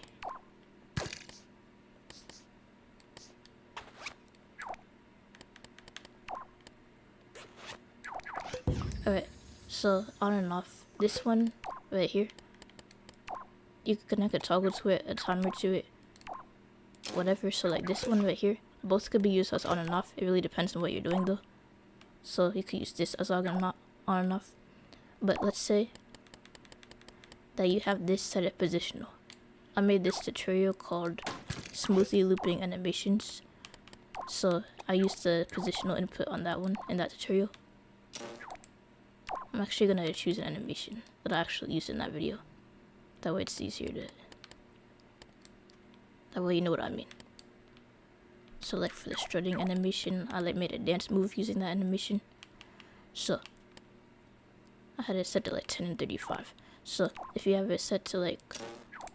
I explained it in the video. But like forwards, backwards, invert it, and then like speed it up.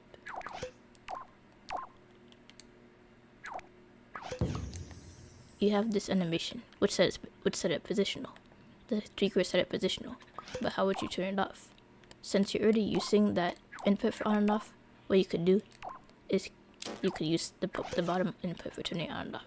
So as you can see, it is off. It is no longer moving. But you could turn it on. Of course, you could do that with the creatinator. You'd probably want to use the L1 button, or like whatever button you want really. So as you can see now, I could turn it on and off. And then the second use for it, is like if you're blending like two animations together, or even like using one animation. So I'm just gonna set this to like, let's see. I'll set it to start stop for now. And then I'll explain it. So let's say you have a percentage signal. A percentage is pretty much any signal that instead of being 0 or 1 or like 0 or 100, it's like in between 0 and 100. So like this right here is percentage because it's not 0 or 100, it's like in between values. So if you have a battery or a timer or a joystick input connected into the blend strength input, then let me show you what that does. Except I gotta choose a better animation. So I'll do Adoslit. And then I'll zoom in so you can see better.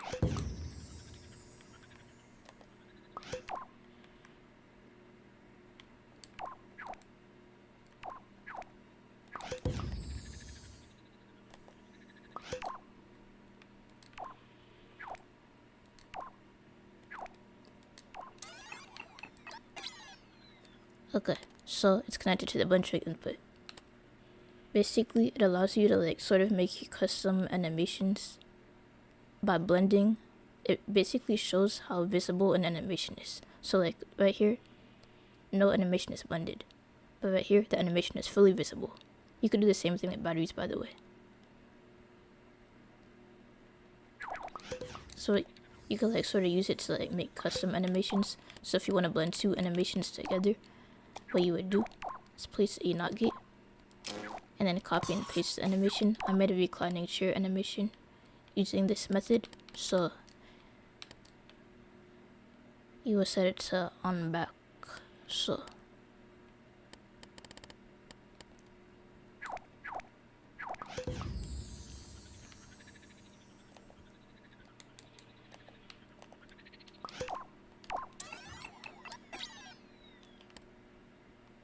So this right here, I used it for, wait, I think I connected to the wrong thing. Oh, I didn't connect it at all. You would connect the NOT gate to the blend rate input. So for this one, the first animation will be connected to the blend rate, the timer connected into the timer into the NOT gate, and then connect that. And then I'll show you what that does in terms of like, oh, I gotta change the angle so it's easier to see. But basically, after I change the angle, you'll see that, not, okay, I'm gonna set it to like 90 degrees. There we go.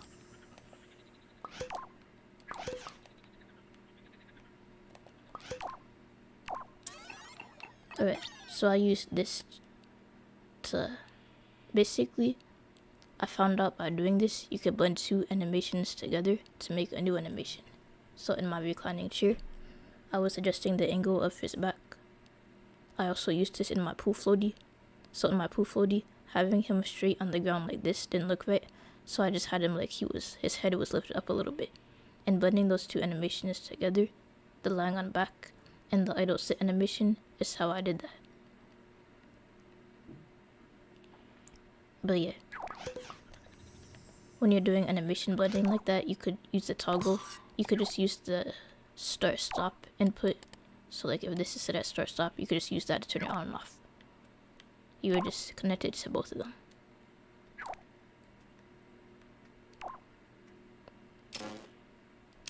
And I click connect a button to it.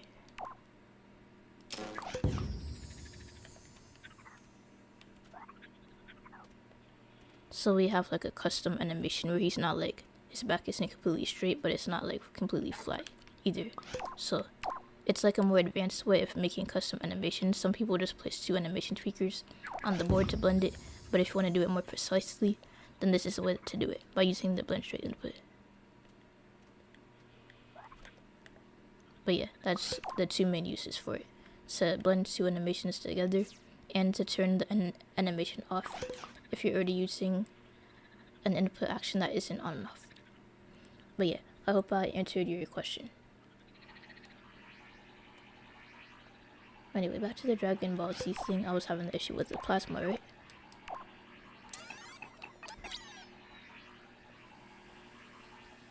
I was gonna glue this.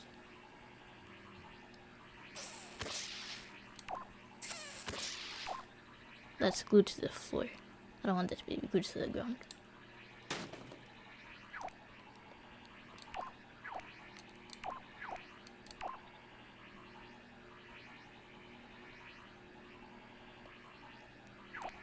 Yeah, my video, I don't have any videos talking about that specifically, but like smoothly looping animations is the one where you can make custom idle animations, custom dancing animations by using the positional input. In that tutorial, I tell you to place it inside of a microchip, but instead you would just use the blend strength input to turn it on and off. At the time of making that tutorial, I did not know what blend strength was. But yeah, you would just use the blend strength to turn it on and off. So you would connect your toggle to that instead of like placing it inside of a microchip. But yeah.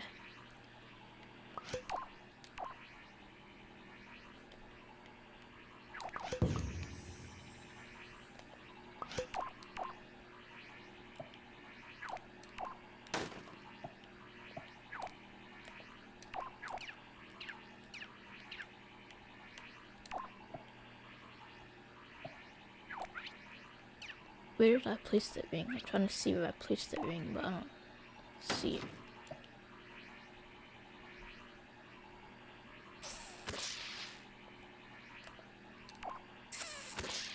And I accidentally glued that to the ground again, didn't I?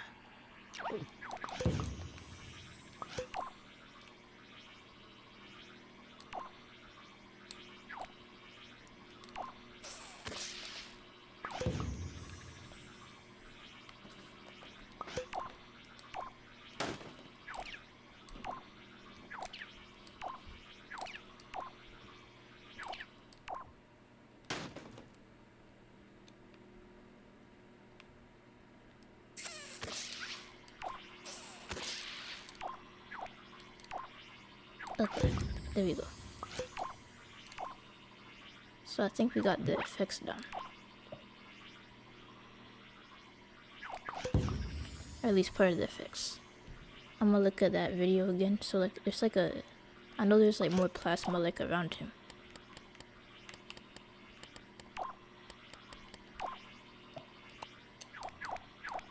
So if I just plasmify this.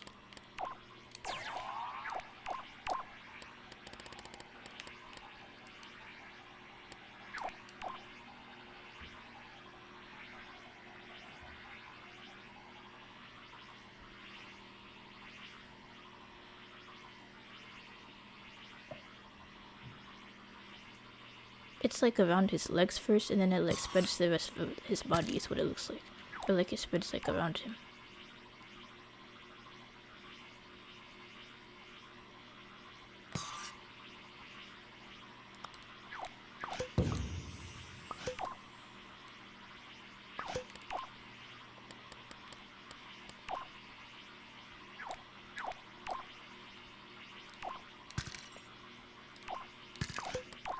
I'm gonna make a custom shape and then I'm gonna cut it out.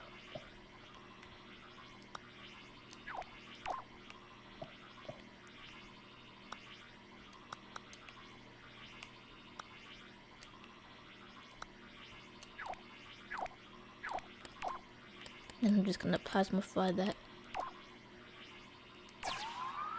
Nope, I didn't mean to plasmify him.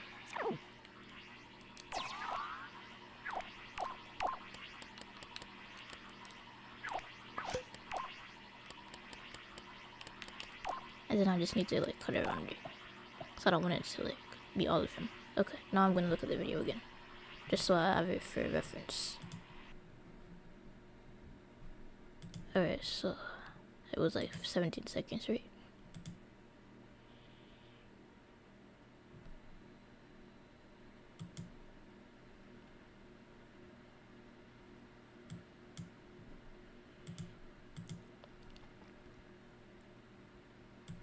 Okay, yeah, it looks like the ball gets bigger over time too.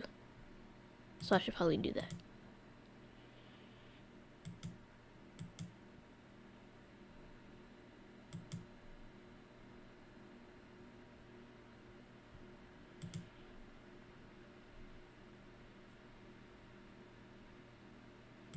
Oh, it's not just his legs, it's like all of him that like starts doing that.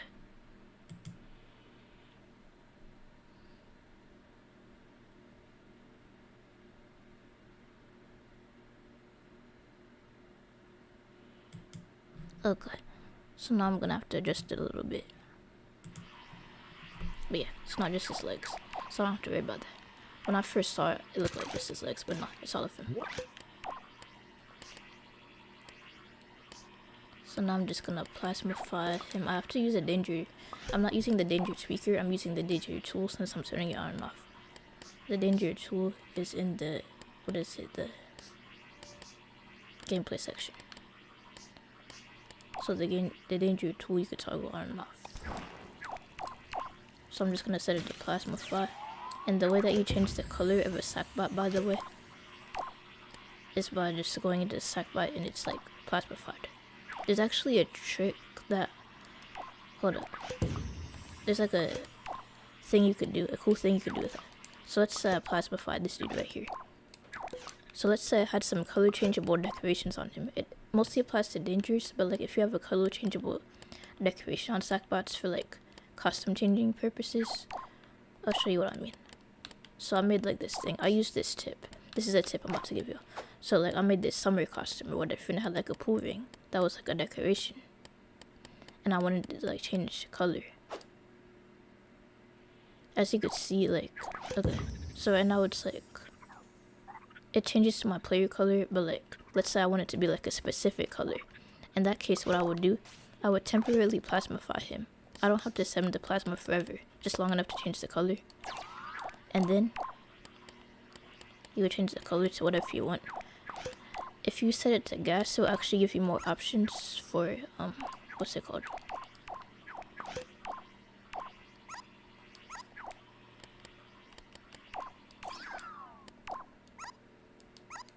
I guess it only works if you use the danger trigger, but I know that gas gives you an option for, what's it called?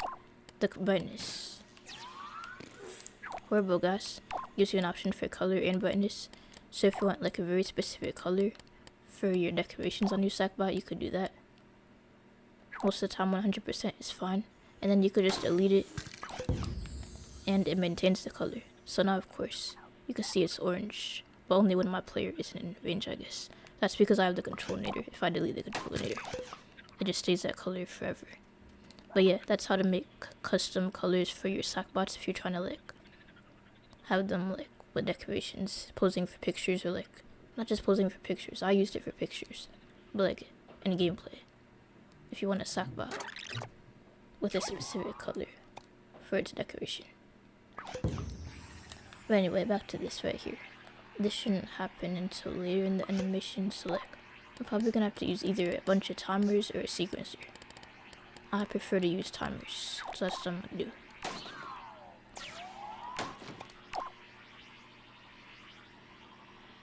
So let's say 1.5 seconds after you like press the button to do this.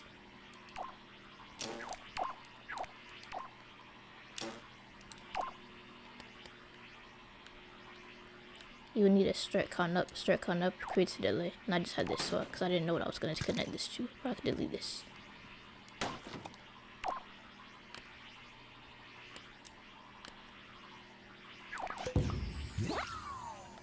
Okay. So what I'm going to do is I'm going to have that gradually expand. I'm going to have the ball in his hand gradually expand, and then like I'm not going to use her. If I'm doing that, I can't use an object. So I'm going to use a decoration instead. Decoration would actually give me more flexibility in terms of the placement of like where it is in his hand. Not that it wasn't fun before, but like if you have this at a smaller scale, you're going to find that it's like difficult to like place it exactly in his hand. So like if you want to have this sack sized, I'm just doing it bigger so it's easier to see, I guess.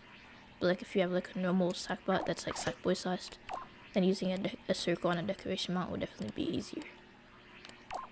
But in this case, it doesn't really matter since it's like big, so I have more flexibility. So like,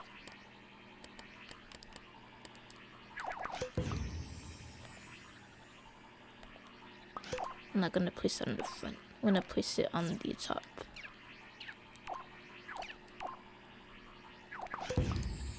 Alright, so also, I didn't know how to pronounce it before, but he actually says that's the name of the attack in the video.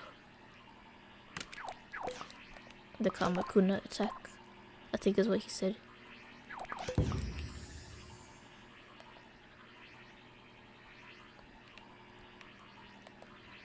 But yeah, that's good. Might make it a little bit bigger, but I think that's good.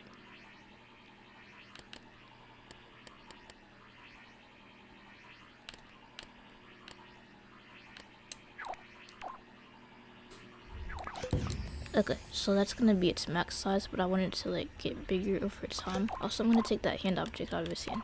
I just chose a random costume just because I don't have a Goku costume, so like the hair sort of looks similar though. Oh, I could use this probably. I could probably use that. That sort of looks like it, right? But anyway, I'm just gonna take the hand object out of his hand.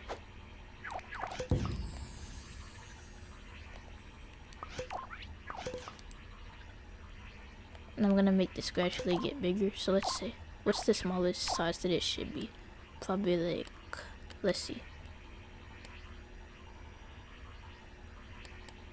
Maybe 70. I don't like how it scales from the top, so I'm gonna set it this.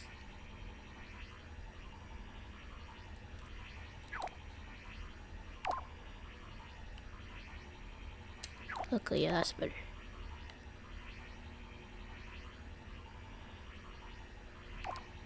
It's scaling from the center, even though that's confusing.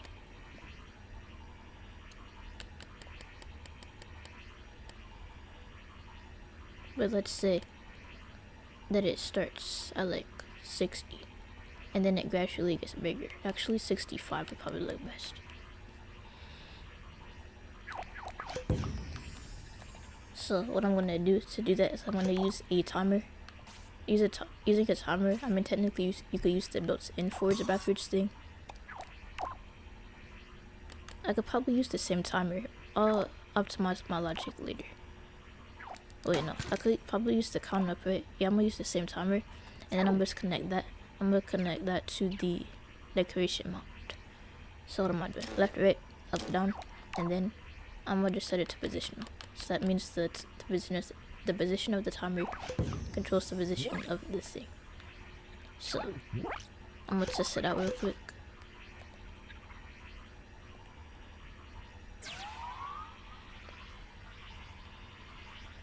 I feel like it doesn't like look as cool or whatever. Like, should I make it go faster, or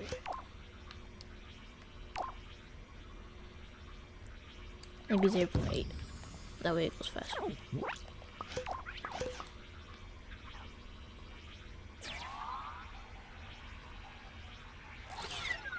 I'm gonna look at the video again. I feel like it's like missing something. But yeah, I'm gonna just look at the video again, and then okay, 16 seconds. I think is where it's at.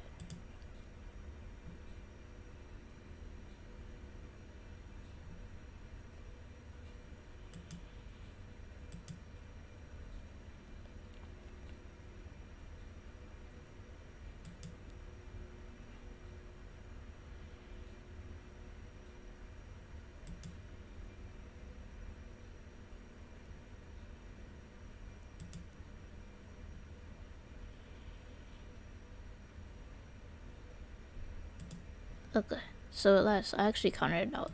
The animation lasts like, what, 3 seconds or whatever.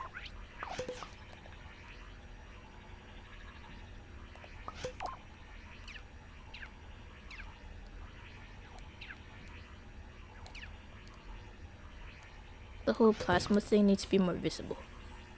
I think that's one of the issues.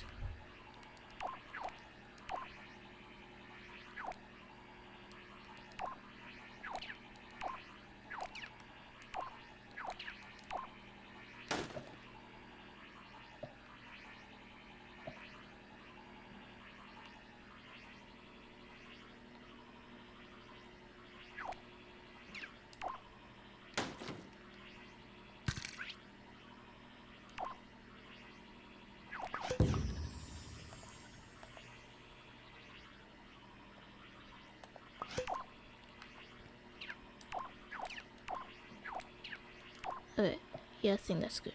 And then I'm gonna have this in front.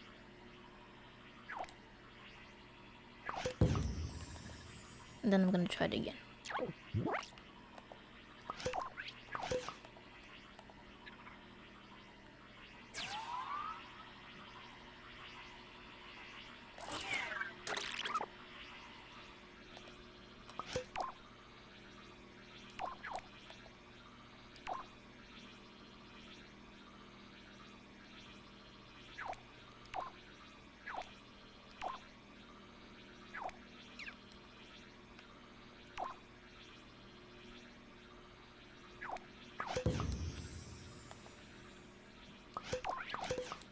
Okay, now I'm gonna try it. Oh, I have to unpause it.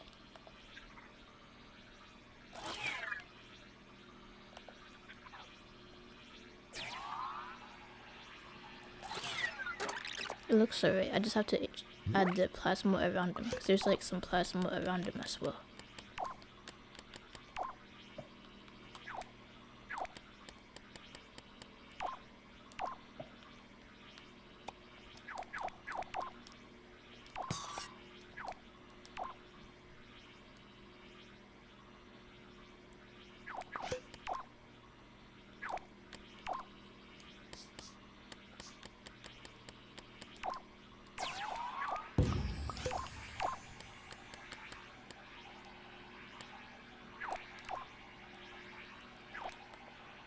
And that doesn't happen until like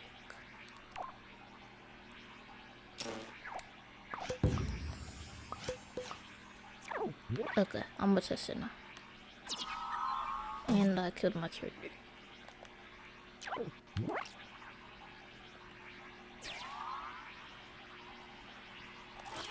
It doesn't happen at the same time though. I'm gonna look at the video again.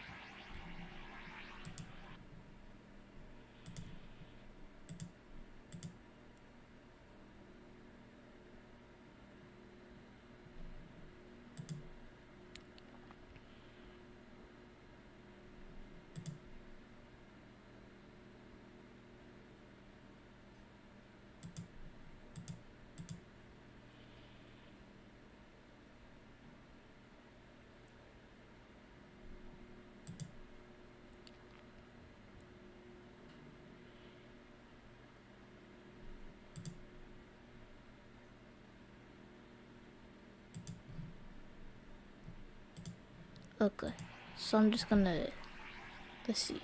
Oh yeah, I think I need to add like a pulsing effect on this as well. So like,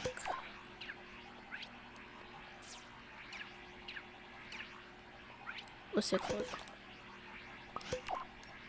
This thing right here. Oh, not pulsing. I'm gonna place a microchip on it, and then I'm gonna like make it so it changes its opacity basically. That's the setting within the speaker, within the speaker panel itself. But anyway, I'm gonna try something. Using the sine wave generator for pulsing produces a smoother effect. So that's what I'm gonna do.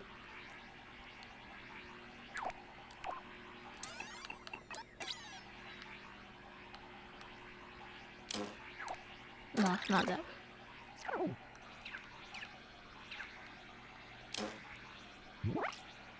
Okay, there we go, except I don't want it to be black, I just want it to be invisible.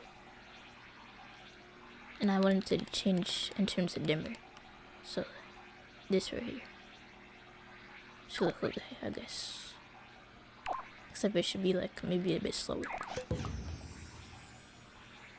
I think this looks good now.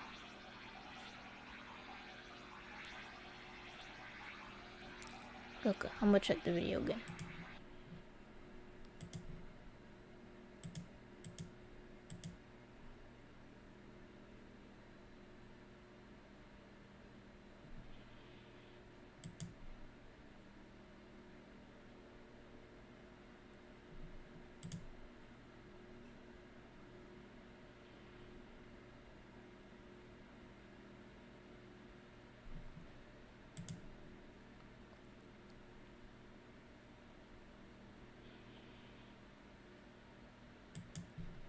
Okay, so at some point within the animation sequence, the thing disappears. So I'm gonna like add that as well.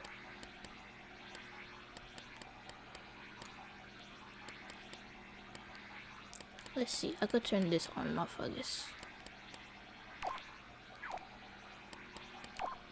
I'm gonna use a counter-sensor one, so it's more accurate, so I have more control. Okay, so like when it first starts, the whole pulsing effect should be on. So like I had a one connected to this.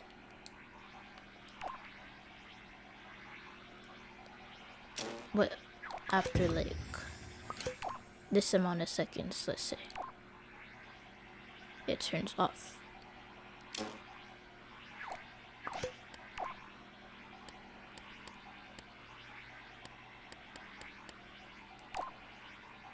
So like there shouldn't be a pulsing effect, and also it should disappear. Oh yeah, and I forgot I was gonna change that as well.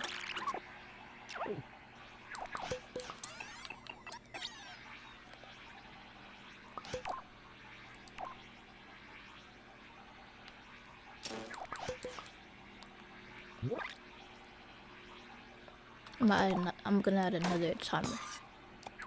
This one is gonna be like 0.2 seconds.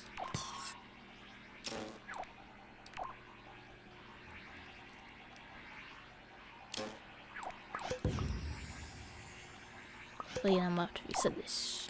So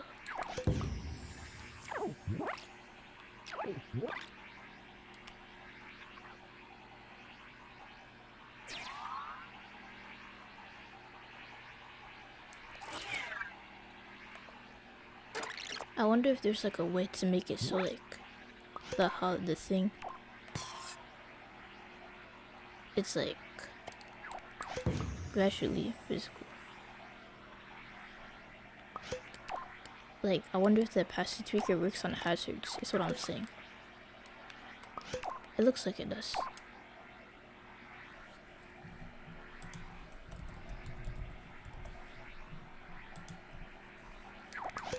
But yeah, for anyone that's like just coming back, for anyone that left and then it came back just now, I'm gonna show you what it looks like. I'm still working on it, but that's what I have so far. Right now I'm just messing with this effect right here.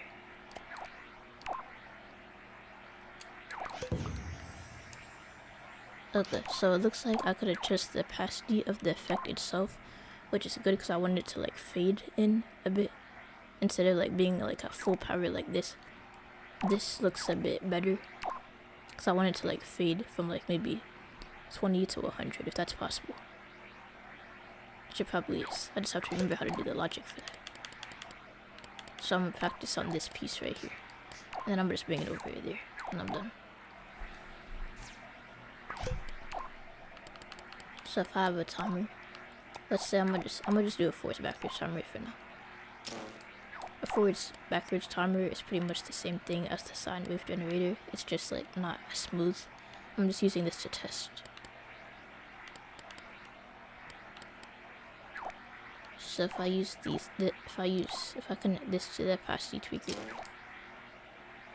probably gonna have to make some adjustments.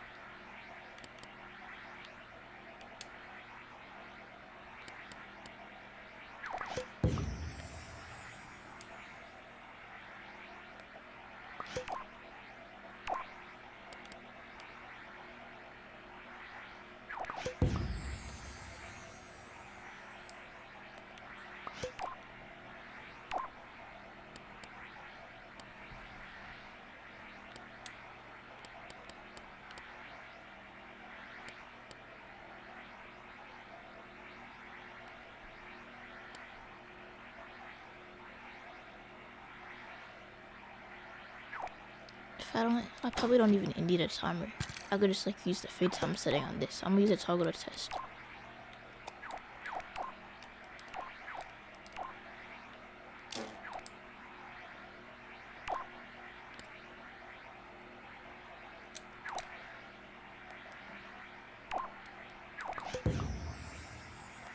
Okay, cool. I just wanted to do the opposite.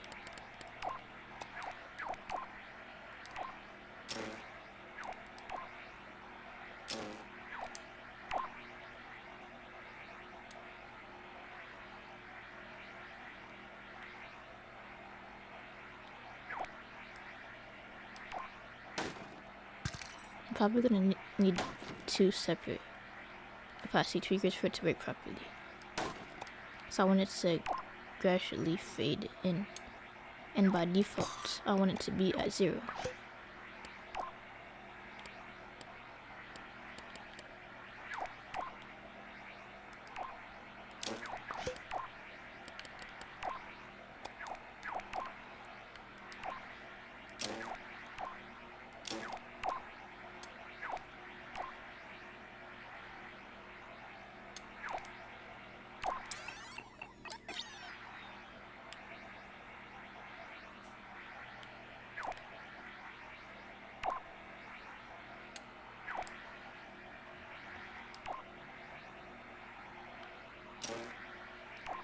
Okay, so I just need to reverse these two.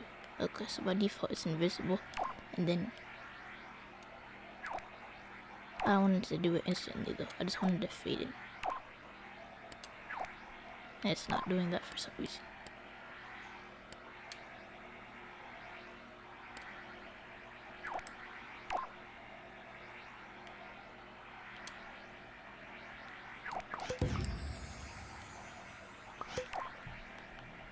Okay, yeah, that's weird.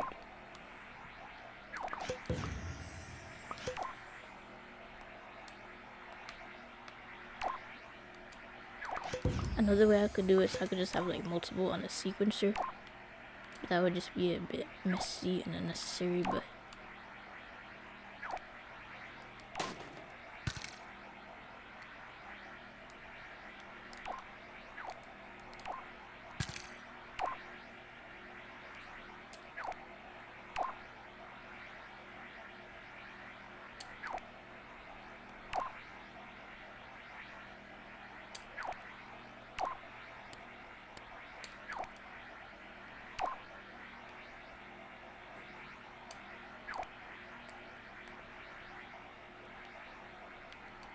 Okay, I'm gonna do the sequencer thing. This isn't working. So I'm gonna just do the sequencer thing.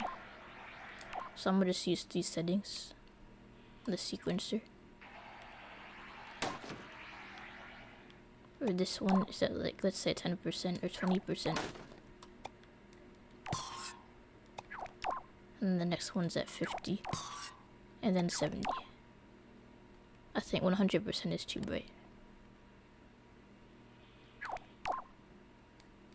So we're just gonna test out this right here.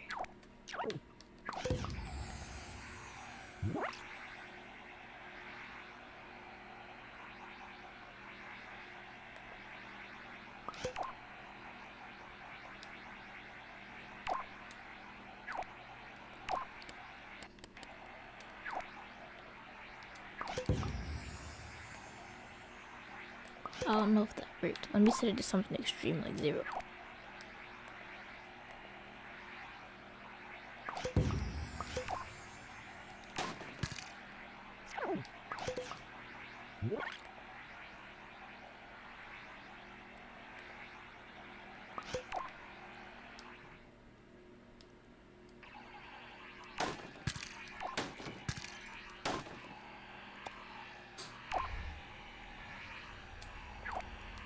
Maybe it only works if there's like only one on the circuit board at a time. Or I don't know, it's weird. But yeah, all I know is that I don't want this full 100 effect. That's way too much. But 50 is fine though.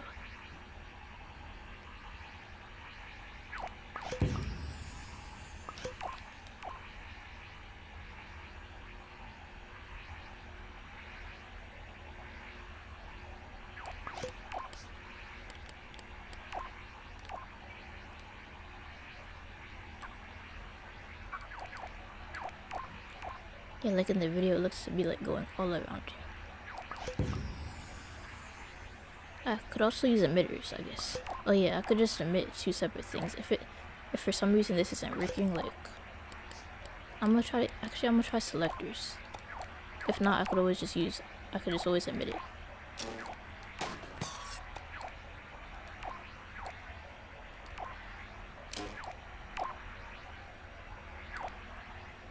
But yeah, this one, let's say this one is at 20 and this one's at 50. Let's see if that works.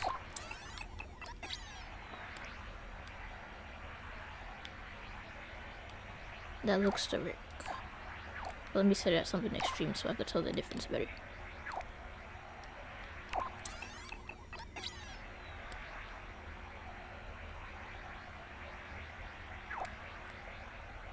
But yeah, that works. I'm not sure if I needed a fade though. I'll watch the video again and see if it's really necessary.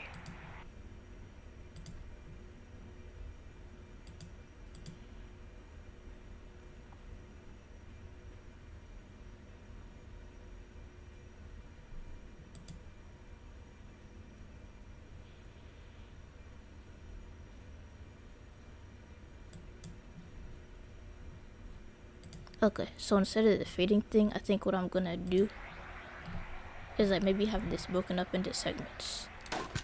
Because the fading thing works, but I just realized it might not be necessary. I don't know why I thought it was fading in the video. But like, if I just take this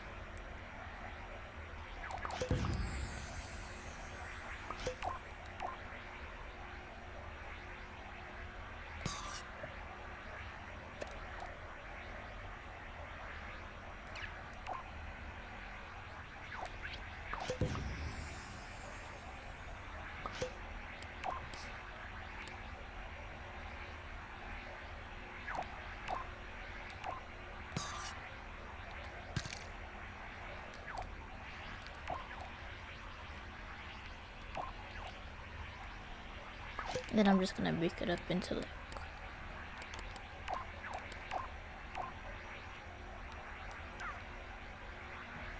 these segments.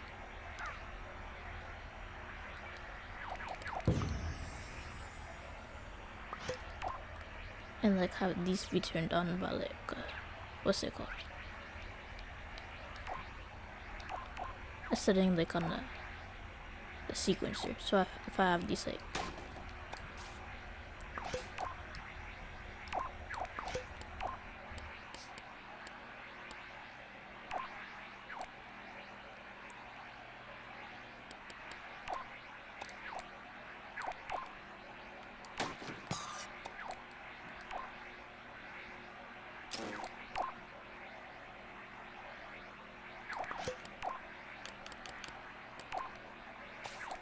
I'm gonna try this. I'm gonna have like 6 different batteries, or 8 different batteries actually.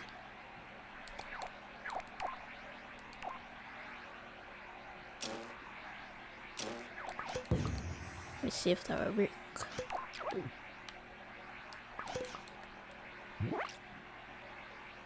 Okay, yeah. Now I just have to copy and paste this like, what? 7 more times. So yeah, I just have to copy and paste this.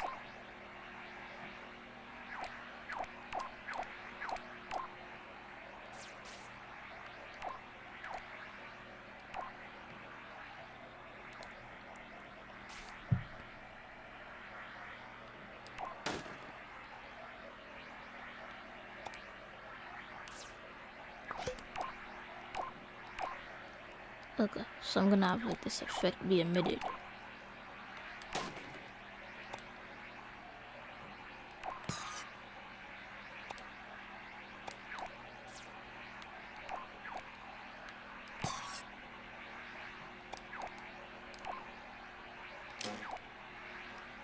Okay, this is what the first 3 is gonna look like. I'll show you, I'll demonstrate the first, like, not half, but like, sort of half of it. I want to demonstrate what it looks like.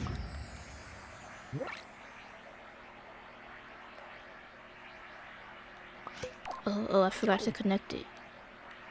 I forgot to connect everything. Only some of it was connected.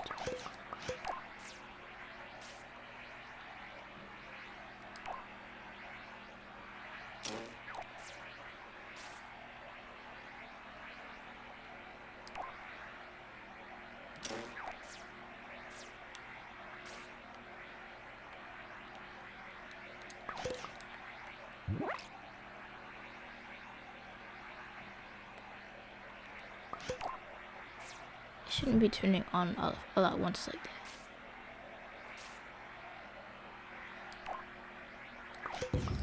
I'm gonna see what I did different.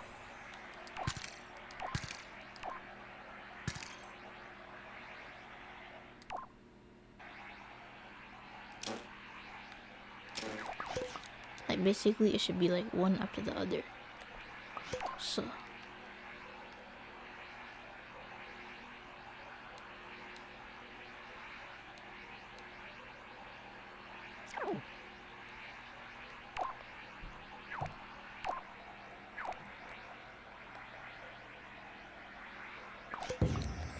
is it? Oh, I understand what the issue is now. It's because I have rigid connections on, and rigid connections makes it so if it's glued, everything activates the same if it's glued. So I just have to turn all of that off. Like I want it to be glued. Like I just have to turn that setting off. So the opacity tweaker affects everything that's glued. So yeah, now that shouldn't be happening anymore. Okay, good. Now I just have to speed it up. So instead of 1 second, I'm gonna have it so it's like maybe 0.5.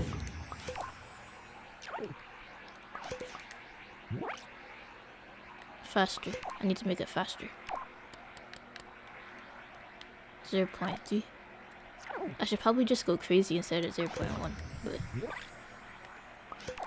0.2 is probably fine. So I'm gonna make it so like it goes all around him, like in sort of like in the video, but like since I'll be putting it like since like there's in like a 3D circle, like this is like the next best thing I could do.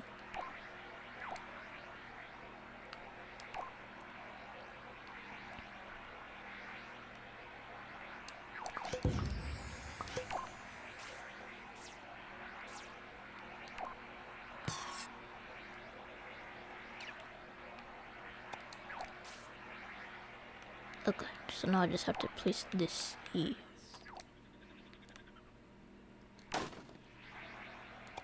Fourth battery.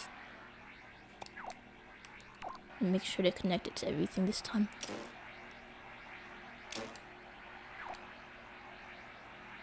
And then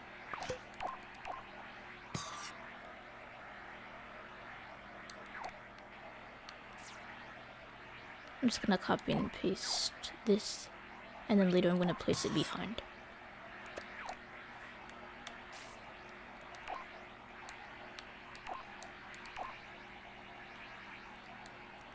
Okay, we need one for like 4 more. So this is the... Oh wait, wrong one. I have to connect that to the gadget, the logic inside.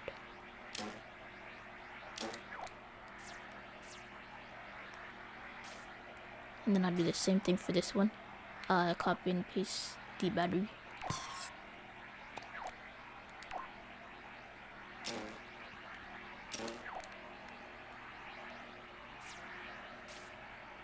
And then after this one, I would only have one more left to do.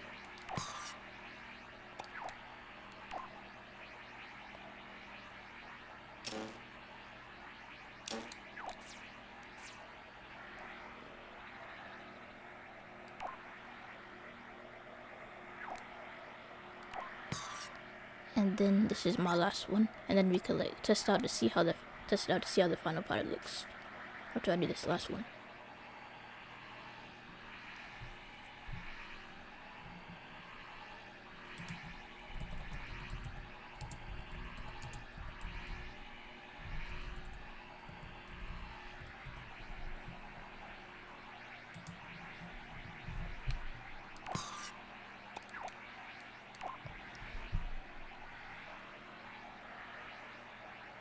Forgot to open up the microchip.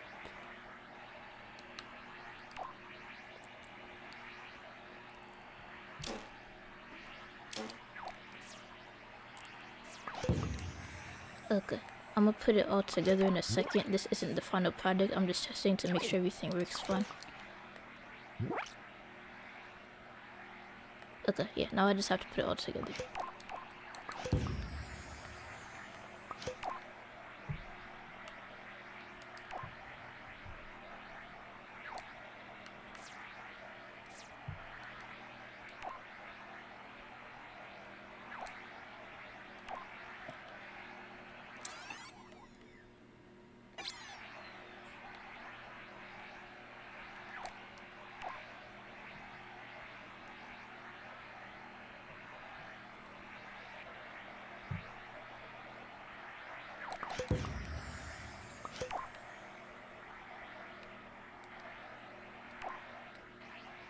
Like in the video, it was like going all around him, so I'm trying to make it do the same thing here.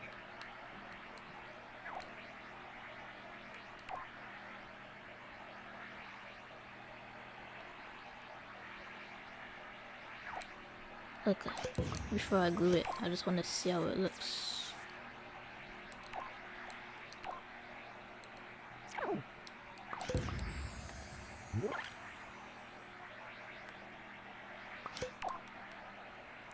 And then I just want it to loop.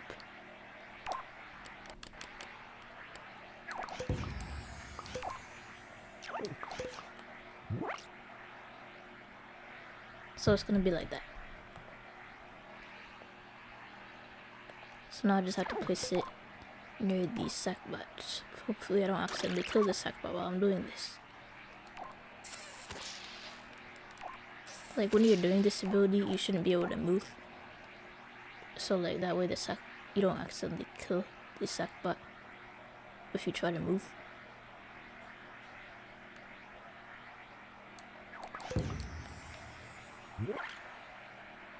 Okay, yeah. So at one point within the animation, this is gonna happen. It looks pretty cool, I guess. I should have maybe made the segments bigger. I don't know, it still looks good, right? So this is the sequencer that I'm gonna have to turn on temporarily at some point within the whole ability thing.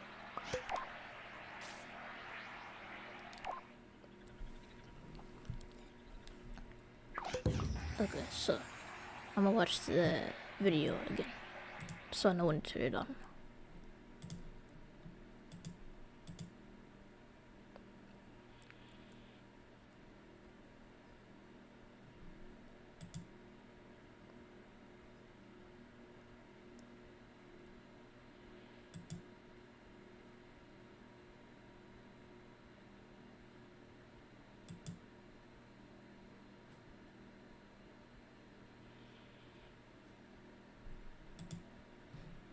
Okay. That's only the first half. I mean, the blast is gonna be the easiest part.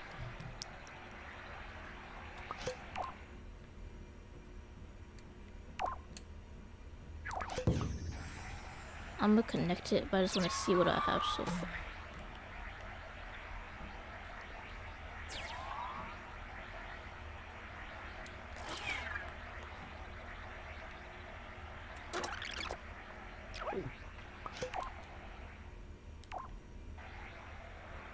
And that sequence there should start playing forwards.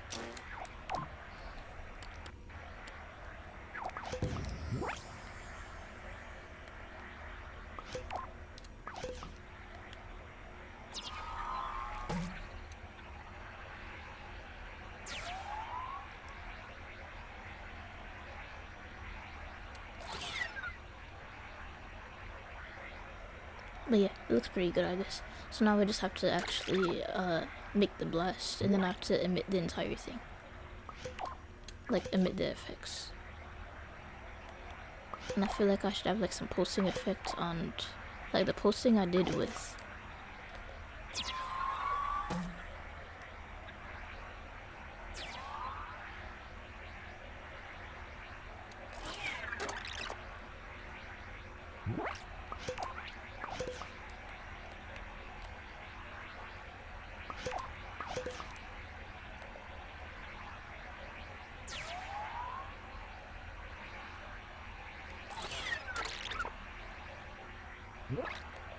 I had a pulsing effect. You can't really see it now because of all the plasma going around, but I like this pulsing effect.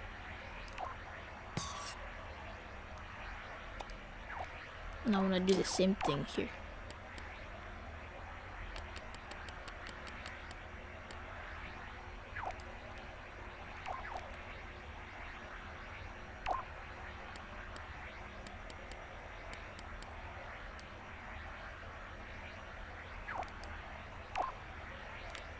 So I'm just gonna turn all of this to opacity 0 so it's invisible.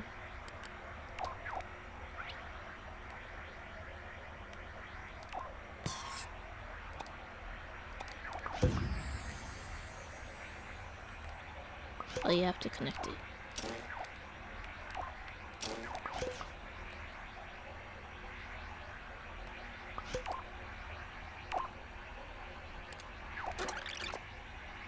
I forgot to connect that one properly, I guess.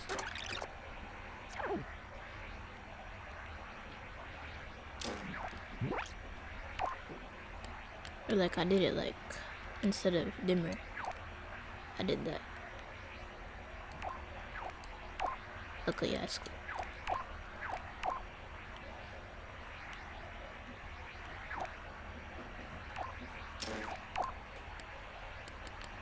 And then I would do dimmer for this one as well.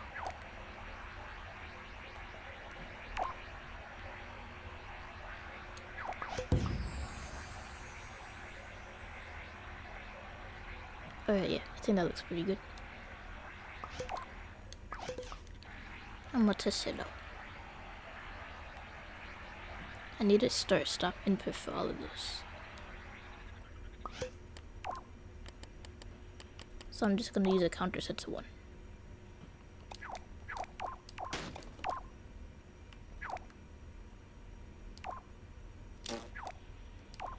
I'm gonna need one more timer after this.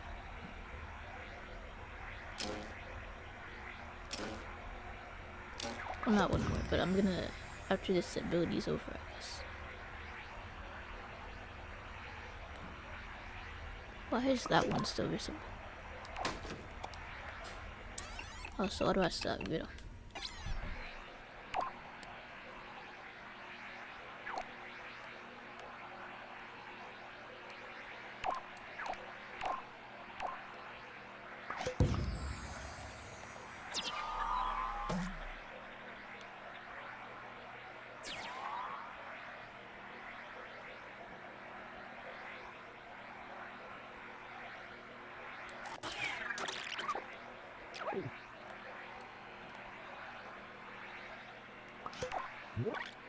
Maybe somehow I forgot to connect that one.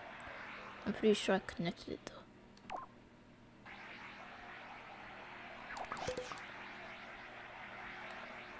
Oh, I know how. I know. I think I know what I did.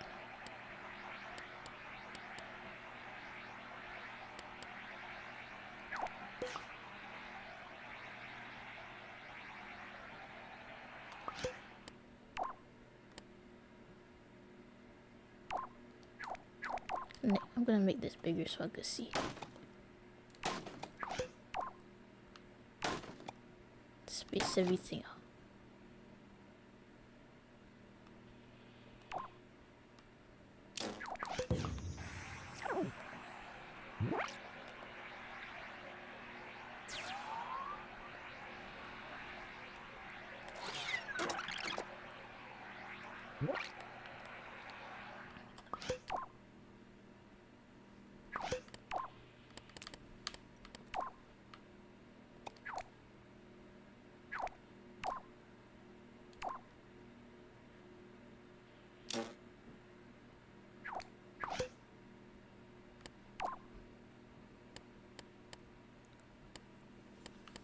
I've never used an XOR gate. Maybe that would work. I mean, not never, but I've seen it. I've seen it used like once. I really only used an XOR gate once in my life.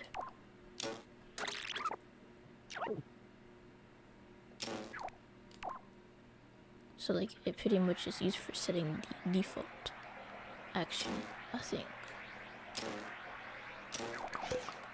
So like by default, I want all these to be invisible. Okay, yeah, that didn't work.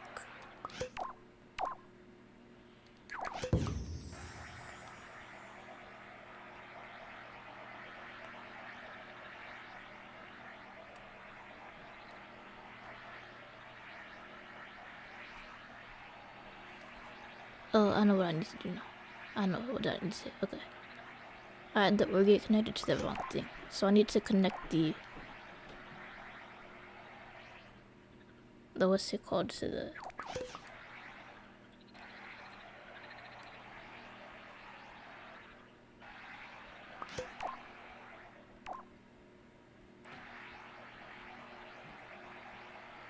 wait, what am I doing?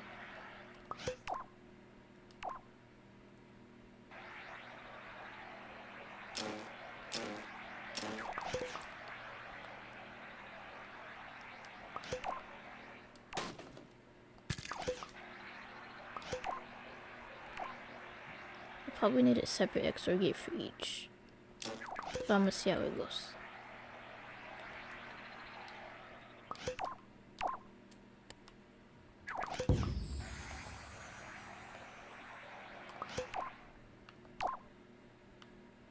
Okay, yeah, that didn't work. It doesn't matter because I'm gonna be emitting it anyway. So I don't really need to turn it on and off, I guess. But I just didn't want that one to be visible. Like, it was just one that was visible. That didn't need to be.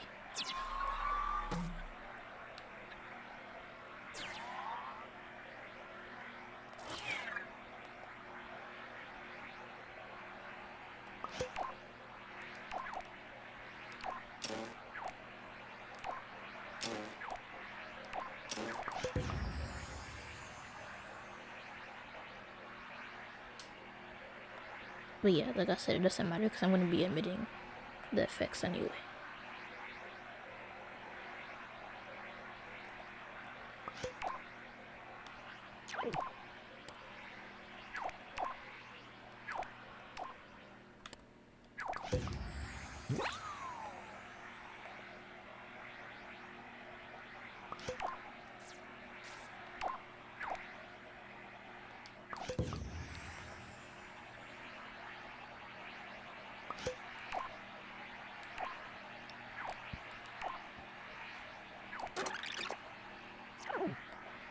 Okay.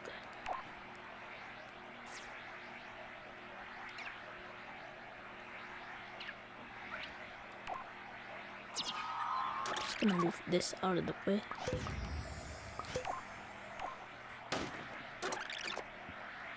So that I could like properly glue the thing I was trying to glue together. Oh yeah, I don't need this anymore.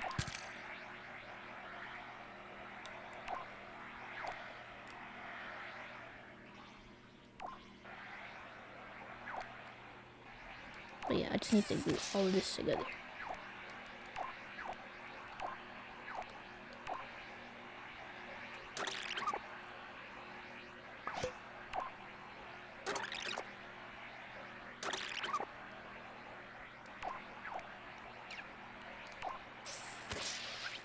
Okay, I think we're good now.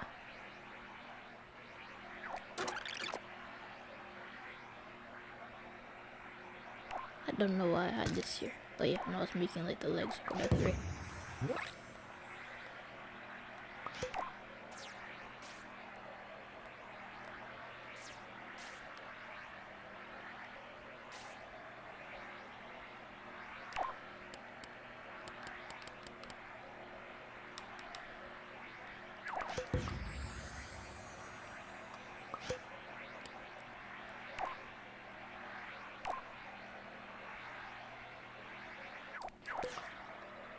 Oh wait, I don't need to capture stuff because I know in the LBP3 2 they added that feature where you could just like capture it from the emitter directly. So I'm gonna just do that.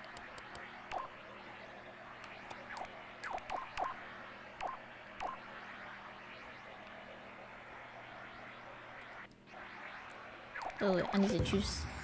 I'm gonna disconnect the animation temporarily so like I know where to place it exactly. So I want to place it in its hand.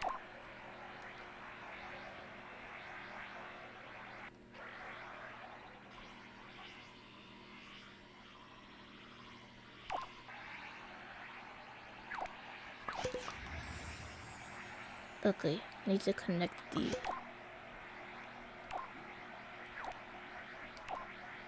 one button. And I just want it to emit once.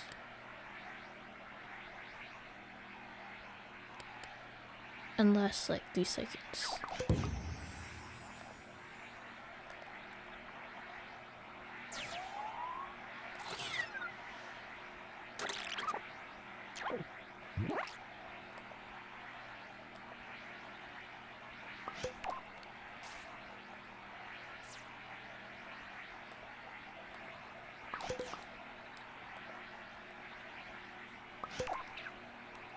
Oh yeah, this.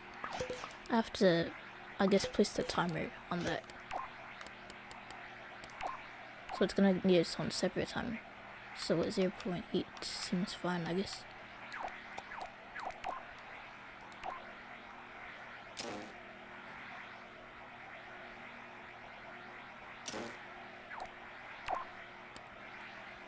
And yeah. And then I would just need to emit this instead. So that way it starts at 0.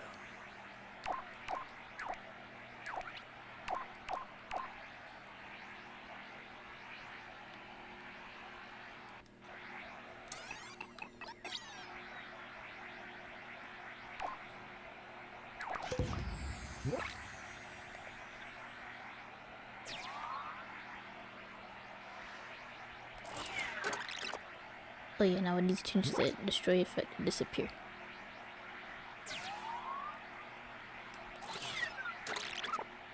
I feel like that happens too fast. But anyway, let me change it to disappear, and then I'll adjust the timers thing. So disappear. I don't want dissolve. Dissolve is what's causing that smoky effect.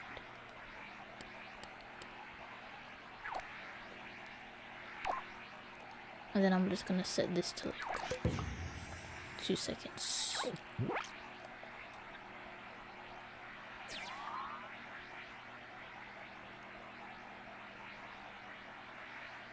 Okay. That's good. So I'm gonna set this to like 4 or 5 seconds actually.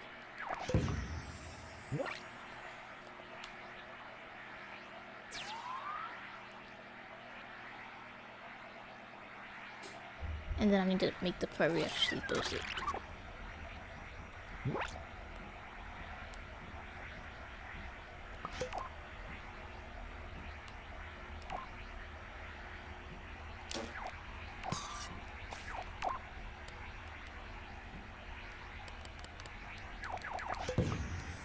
So there's like a beam. I'm gonna look at the video again so I know exactly what it looks like.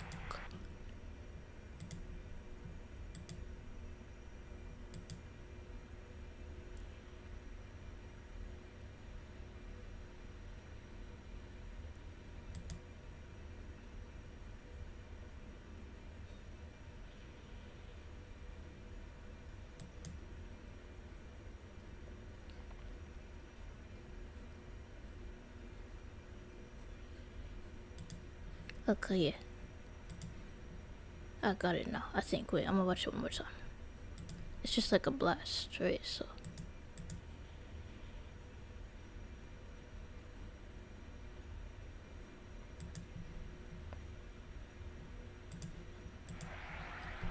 Okay, so this is the position that his hands in when he's doing the blast.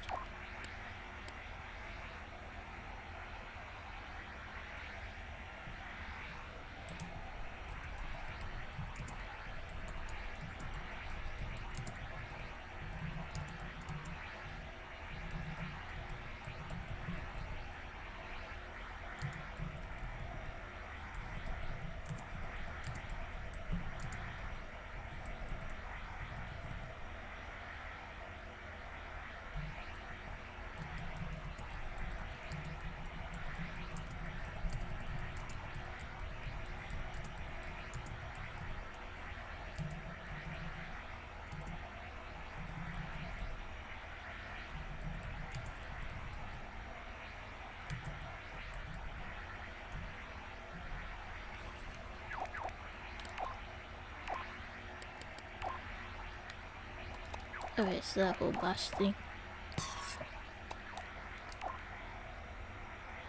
But I need to copy and paste this.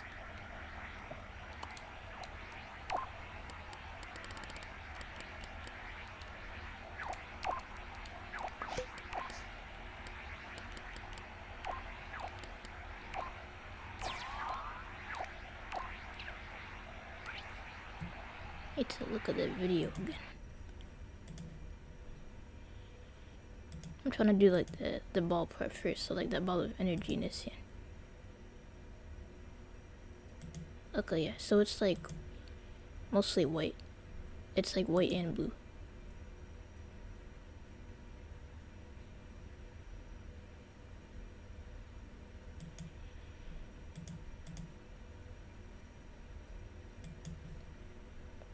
So I'm gonna do that.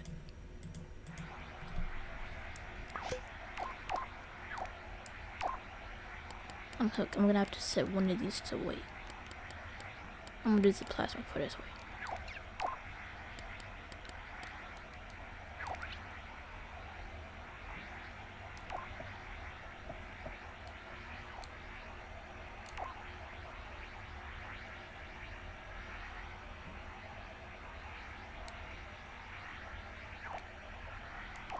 And then I'm gonna have to corner edit this. So if I corner edit it to make it look more like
and then I'll do the blast. I gotta check the color for that. The blast is white.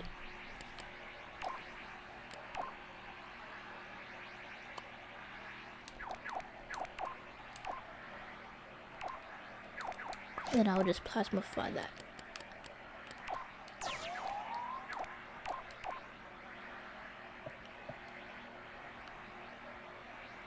Probably need to make it longer, right? So yeah, I don't know how long it is exactly by the video. You can make it as long as you like, of course.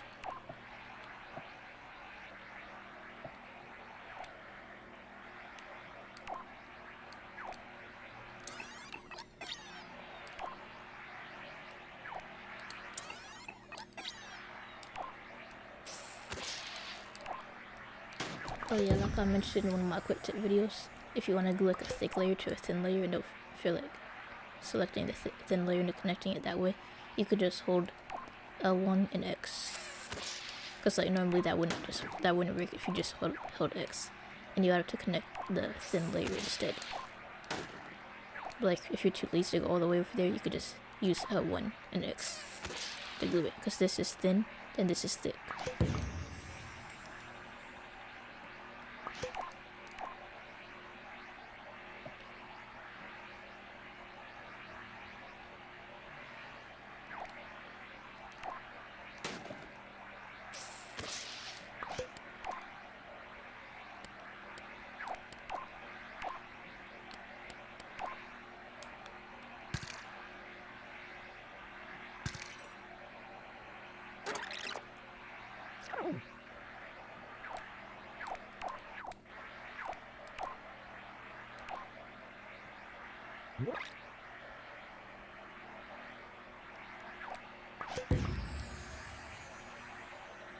Okay, then I will need to emit that.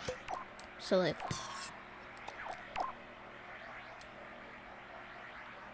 let's say 2.5 seconds later it emits. So that means I would need another emitter. My logic is real messy right now, and I'm sorry about that. I mean, it's not that messy, but like, normally I would have it like arranged better. But at least it's not super cluttered. At least I'm making the circuit board bigger.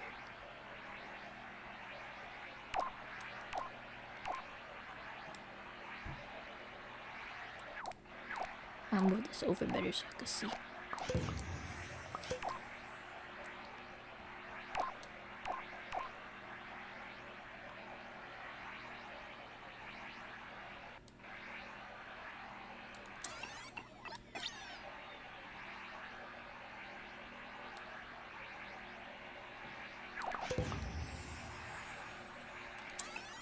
Oh wait, I just realized you probably don't want this thing to actually like... I'm gonna have to unplasmify this for a second. So like... the plasma thing should only be for show. It shouldn't actually kill.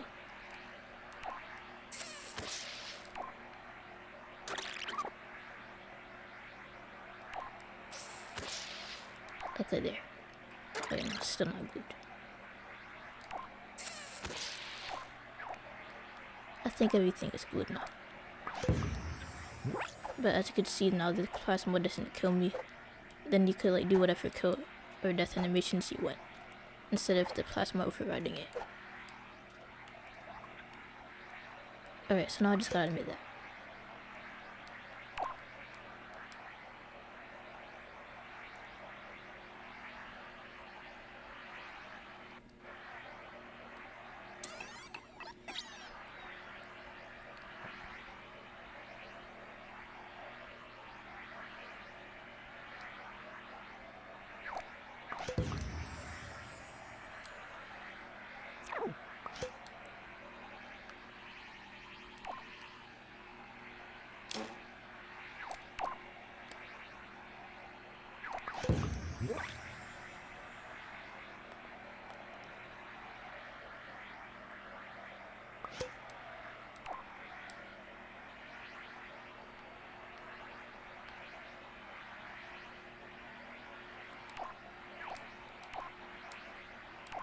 It would be easier if I was using a sequencer probably, but I don't know. I just don't like using sequencers too much.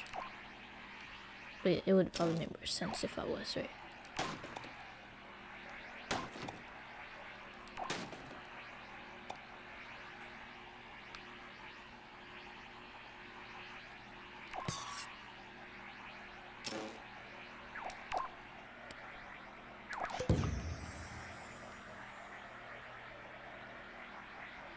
Okay, I'm gonna test this.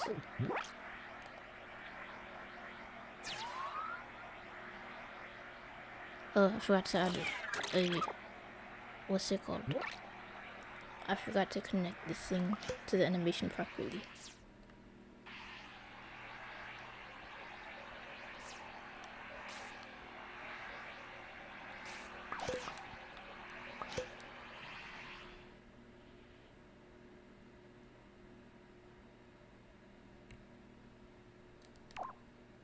Okay, yeah, I will need the counter. The counter controls whether or not the ability is active.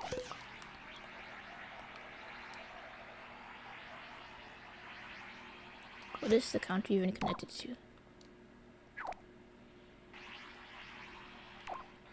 I don't really need it connected to everything.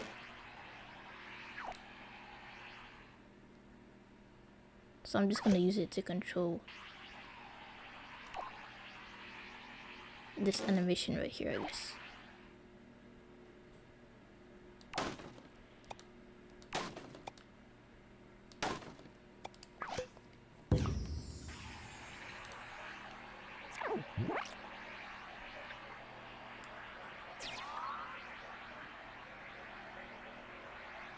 This thing didn't emit.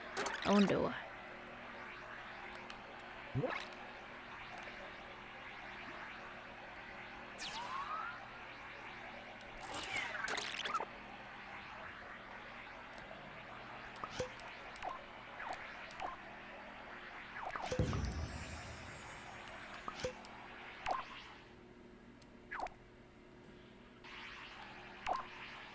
Oh, I think I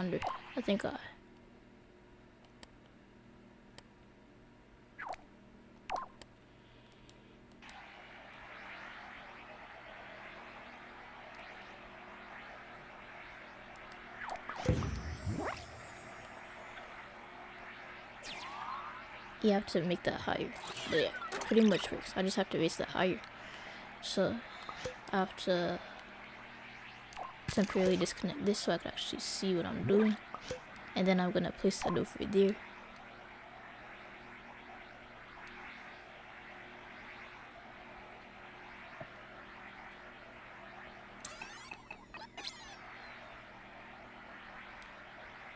And that should be good.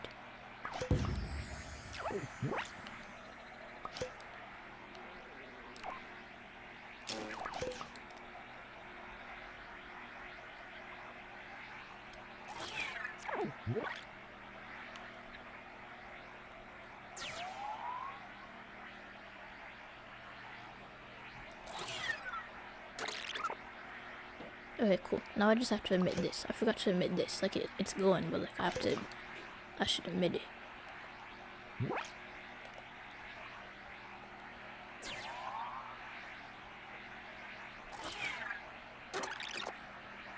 But yeah, it looks pretty good, right?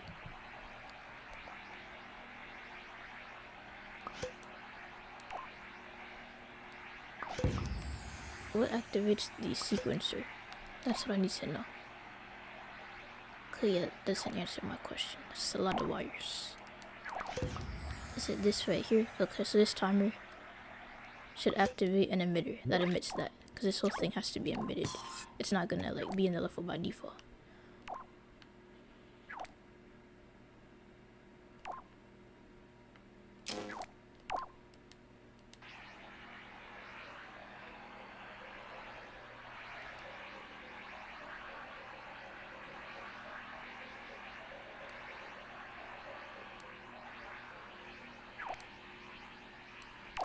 Alright, there we go. And we can set that back to it. I just needed to see where the wire went. So I changed the color.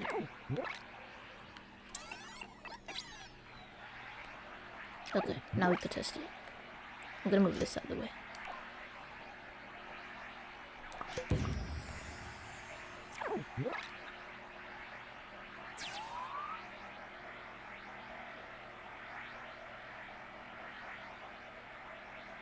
Wait, it didn't spawn in.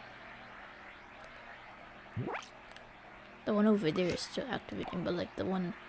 Oh, I understand what I did. I need to emit this, but like...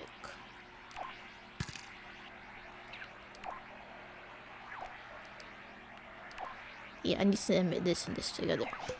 Yeah. I understand what I did now.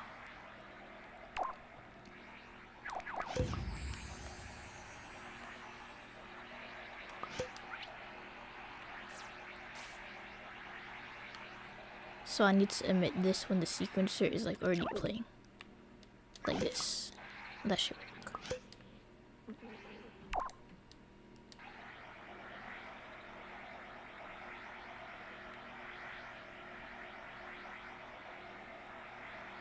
I could barely even tell what I'm selecting because everything is just blue. I'm gonna change my background for a second. so I could properly see my cursor.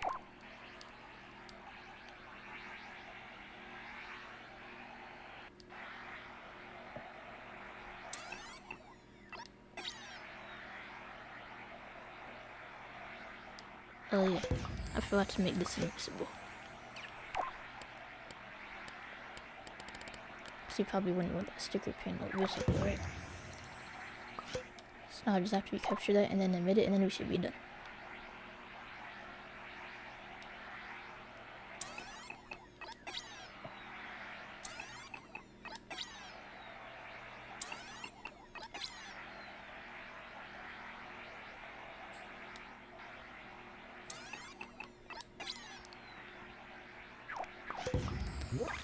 Okay, now we can test it. Pretty sure it's gonna work this time.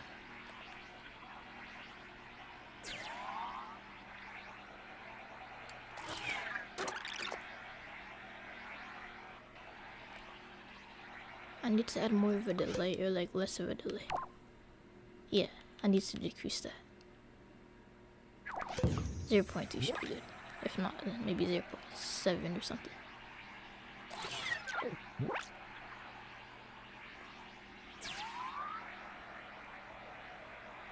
Oh yeah, I need to decrease the lifetime of that ball right there.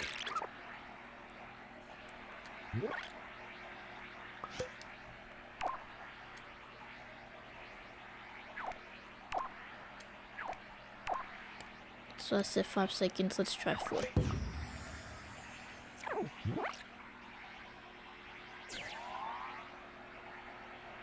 Okay, let's try 3 then. Actually, let's just look at the timer of this. Cause like whatever this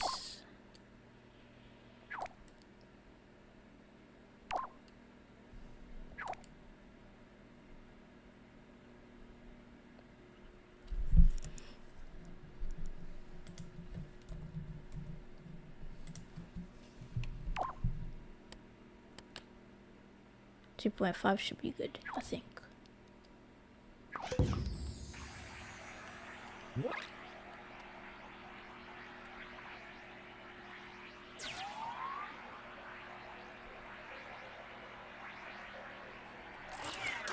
Two point three is gonna be it.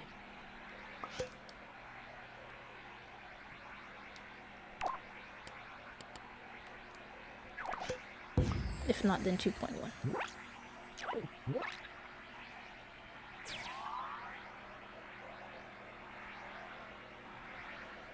But yeah, that's pretty much it. Of course, you would need a tag on the actual beam itself if you want it to do damage.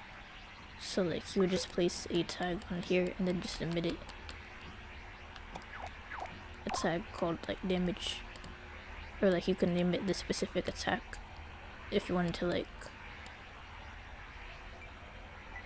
I'm just gonna call it K attack because that's like a sort of long name. I mean, it's a lot of letters.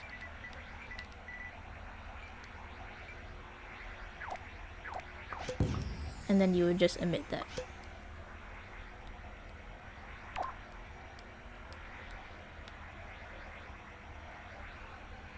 And then on your actual enemy, or like the fighter, you would just have an impact sensor set to include touching. So include touching makes it detect stuff like sticker pin on hologram, stuff that's non-collidable by default. And you would set it to detect the tag with that label, so K attack. So I don't know if it insta kills or what, but like you would just have it connected to like its health or like a kill tweaker or whatever you want. But yeah, that's how you would do it. Okay, I'm gonna test this one more time and then I'm moving on to the next request. I know you requested 2 attacks, but I'm running short on time. I only like to stream for like 3 hours, like 3.5 hours. So I got like 30 minutes left. I spent a lot of time on special effects. But yeah, so... Oh yeah, sound effects. I forgot to add sound effects, but you could pick out whatever sound effects you want, of course. And then just like connect the timers to that. But yeah, I'm gonna demonstrate it one more time. And then I'll move on to like the Dogman thing.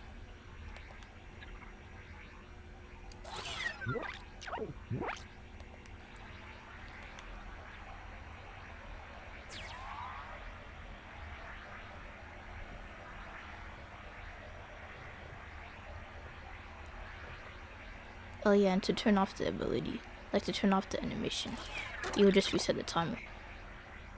You would actually reset all the timers. So like after a while, so I'm gonna add this one more timer, I guess. So let's say 3 seconds. And this timer, so after 3 seconds. But you can set it to like 4 seconds. However long you want the beam to last. So as of right now, it lasts 0.5 seconds because this is set at 2.5. And then this, it means the ability will last for 3 minus 2.5 more seconds, so 0.5 more seconds.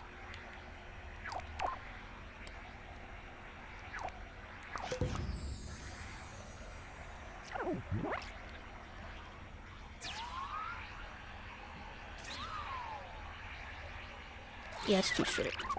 I'm gonna have it last for like a second and a half longer.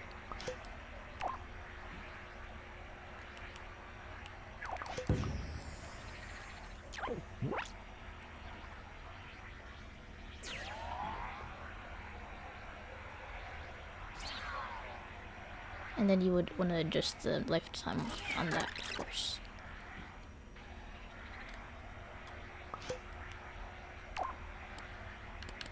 Five seconds is too long. We have this emitting at 2.5, I think. And then I think 2 seconds should be good on that.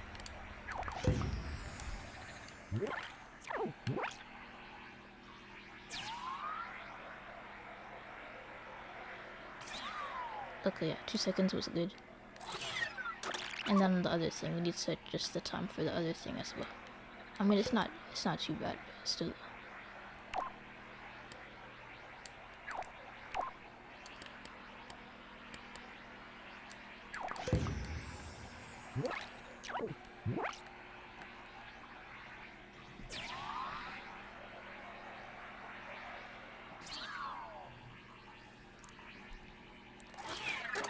But yeah, that actually looks pretty cool. So now for the Dogman thing. So Dogman superpowers. I know Dogman is a book.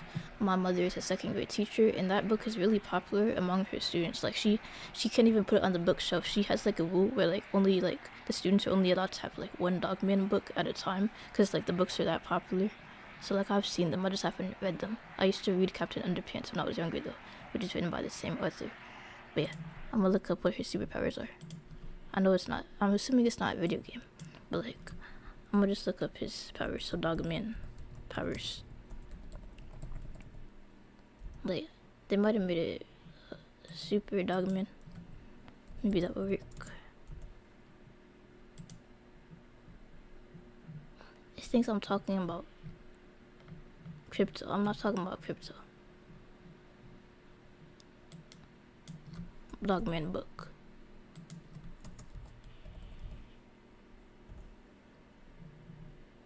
Okay, the wiki. We're gonna do that.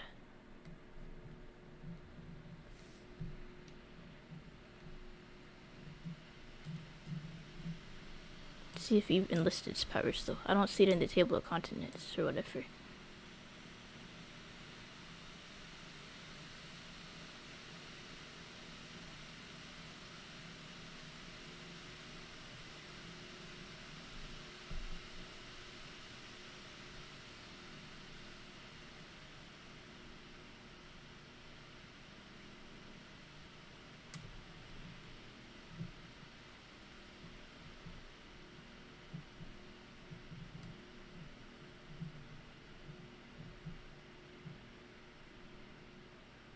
Okay, so it looks like he has an umbrella as a weapon, and he has like kung fu skills. Okay, so we could do some fighting stuff or whatever. I know a good kicking animation. So wait, let me actually look at the picture of him again. I mean, I know what he looks like, 'cause I see him on the covers, the books or whatever. It's a policeman hat, this logo right here. So he wears blue. Okay. But yeah, that's what he looks like. He wears blue. And yeah. I'm gonna do that over here.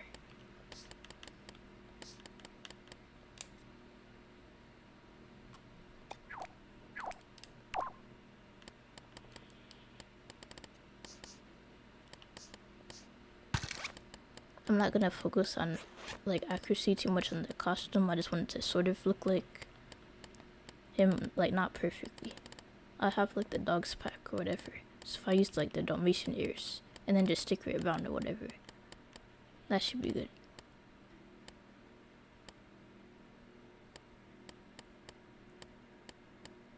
Where are the Dalmatian ears though? Be closer to the top. Oh yeah, here we go. It's not even the shade of brown. It's like a lighter shade of brown.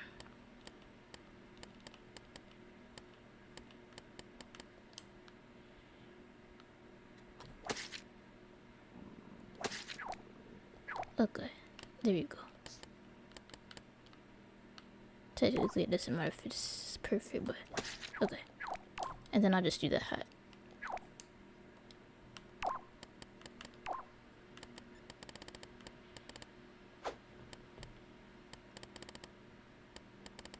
Oh wait, you can't do a hat and ears at the same time. Okay, well I'm gonna do the shirt then. I think he's wearing long sleeve, right? Yeah, long sleeved. I can't do the cap unfortunately, unless I do the ears as a decoration. But okay, yeah. He's wearing jeans. It doesn't really matter what jeans you put in him. There's some good jeans in base game, so like the Dean jeans or the Celia jeans or whatever. Either one of these jeans look fine.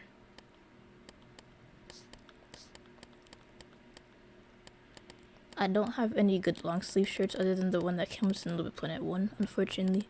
So like you're gonna have to deal with the zipper showing, which is kind of annoying.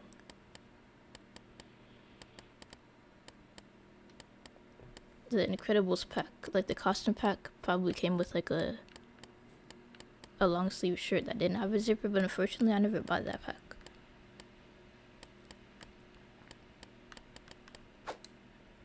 But yeah, like I said, the zipper shows. And I'm pretty sure I don't have anything that would fix that. I need to give him shoes. Just gonna find like a yellow sticker.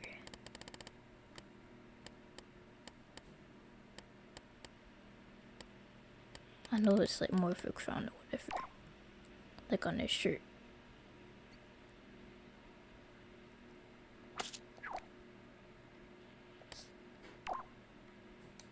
I won't be able to center it because the zipper's in the way. But either way, after I give him shoes, I'm gonna actually work on the actual stuff. It's very similar to the thing I made before with the Dragon Ball Z thing, except it seems like he doesn't really have any special abilities besides maybe the umbrella, I guess. But yeah, you could really use any sort of brown shoes for these. You could just use any shoes and then just sticker them brown. But yeah, I'm just gonna use the dress shoes close to the breast. The first brown shoes I saw, but like really any brown shoes that you have, you could literally just sticker a base game shoe brown if you really want to.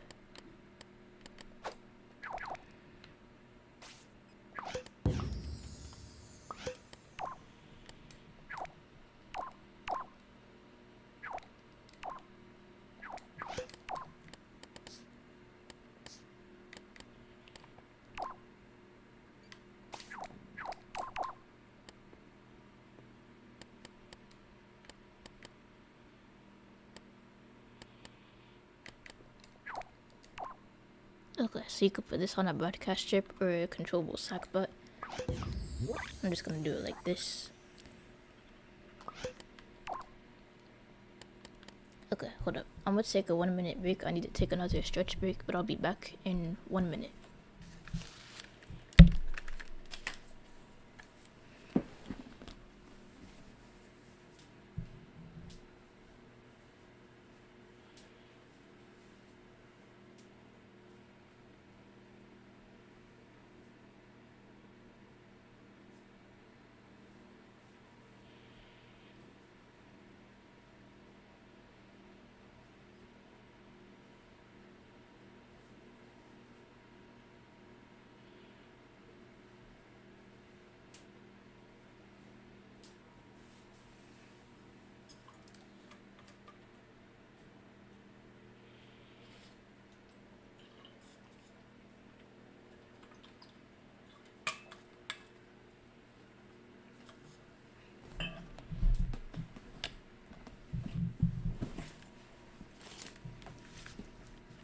Okay, and I'm back.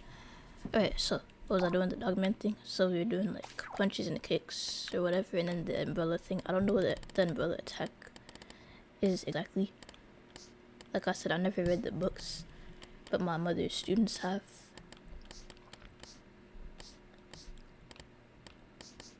Oh yeah, the character animation tweaker's right here.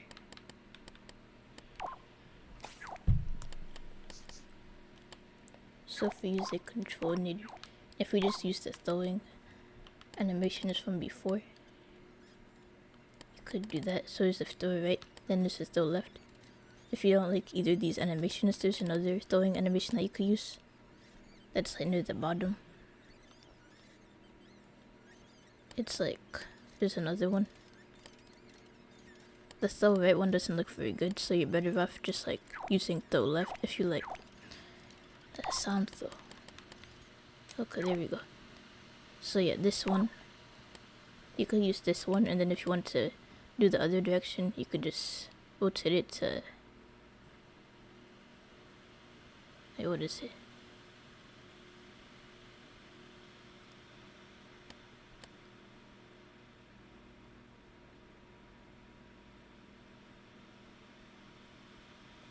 But yeah, you could just rotate it to, I guess, maybe 150, I think, is it? 180. But either way, if you want to use this throwing animation over the other one, that's what you would do. You would just copy and paste it and then rotate it.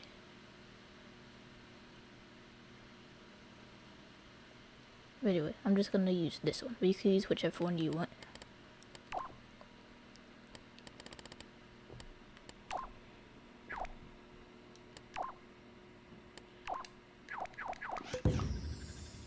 So, like I mentioned before, if you want to use the D-pad for, wait no, we're not on the controllable sackbot. But if we were, then wait, I'm just gonna use the directional buttons and then disable jumping. If you want to do that, or like, yeah, I'm gonna disable jumping, or you could use really whatever buttons you want.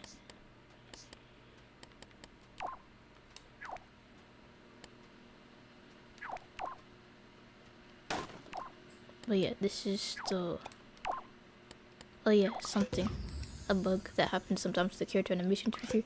Is if you try to tweak it while it's selected, it deletes the animation that you chose. So that's kind of annoying, so make sure not to do that.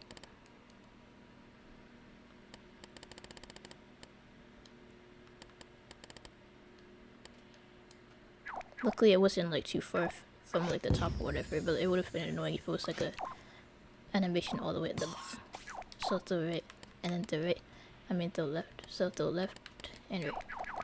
And then I'm gonna wire them to like specific things, and I have to set them to start playing forwards. And loop, nope, loop, no. Start playing forwards, so it only plays once.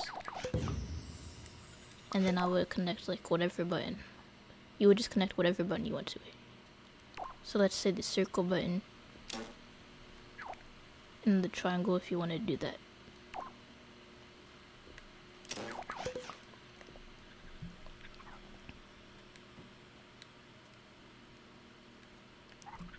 And like I mentioned earlier, you would just place a tag on the correct spot. You could just like, I'll timestamp it later when the live stream is over if you want to go back and know how I like placed the tag correctly. Like I'll timestamp it like after the stream, sometime after the stream. I'll timestamp it, like probably like within 24 hours for sure. If not within like 1 hour, I'll timestamp it so you can go back. But like it's a very similar process to what I was doing before with the, yeah. But let's say kicking. Kicking is the Captain Pud. So if you go to Captain Pud,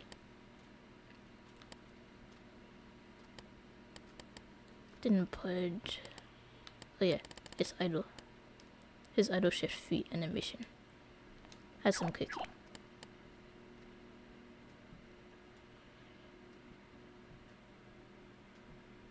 If you don't like the wind up, you could just like, you could just set it to 20 or whatever, and it will do that. Of course, you want it to do damage when his leg is actually kicking out, so you would expand it and then slow it down.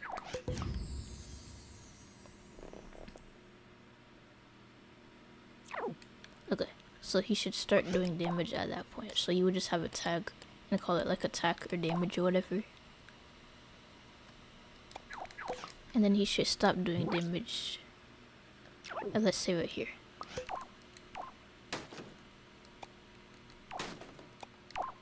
And then you would just do that attack called damage. And then your enemy or whatever would have either attack sensor or an impact sensor that sets to damage. So probably attack sensor, right?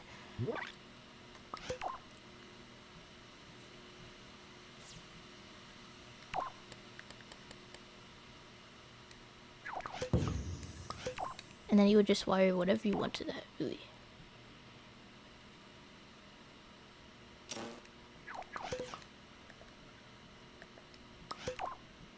Oh, you have to set this. I have to set this to loop.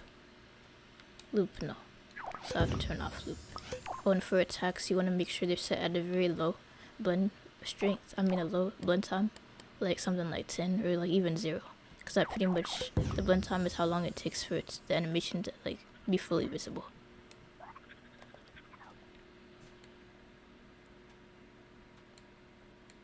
Why is it playing repeatedly when I thought I said loops are off?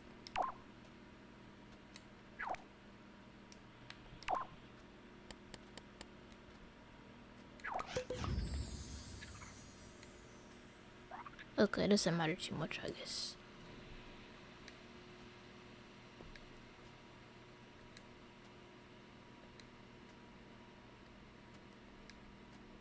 And then the kicking animation.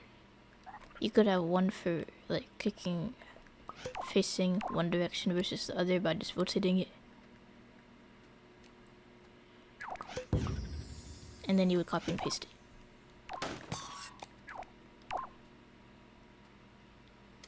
Oh wait, I'm gonna do the same thing I did before, so where it senses your direction.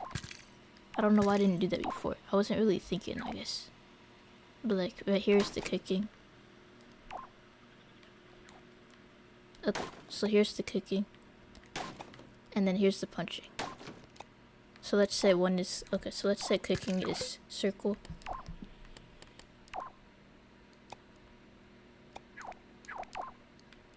And then punching would be triangle. You could switch it. Triangle as kick actually makes more sense for some reason in my head. Probably because of maybe games I played where like the kick is always triangle. I don't know which game I'm referring to, but I swear I played a game where the triangle button was like for kicking. So I'm gonna do that. So circle for punch. So when you're pressing circle and when you're facing the right direction, I didn't do the direction logic yet. And then triangle for kicking. Oh wait, that's slowing, that's slowing. I mean, I didn't connect it yet, so it doesn't really matter. I could just like swap it out. It's not too much of an inconvenience if I just like switch it. But yeah, this is kicking.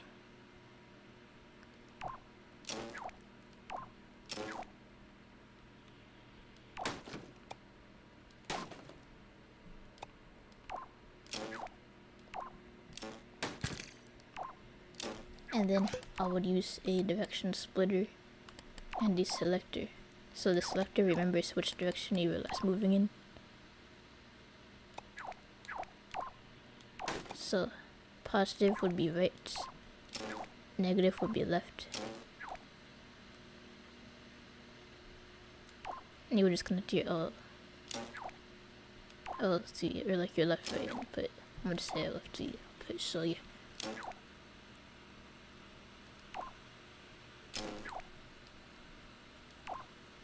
Right, I'm gonna test it out.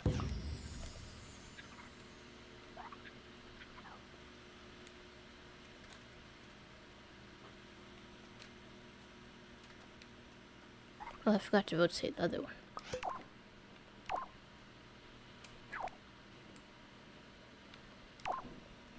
But this one needs to be facing 90 degrees.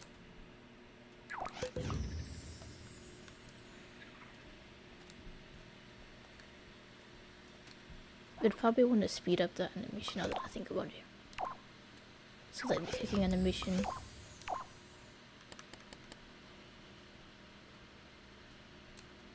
Just speed it up to like 140 if you want to.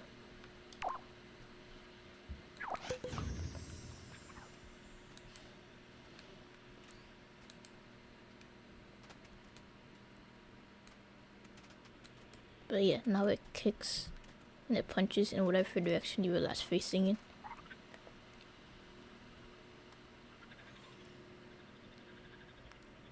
But yeah, I think that's it. I'm gonna check the wiki again.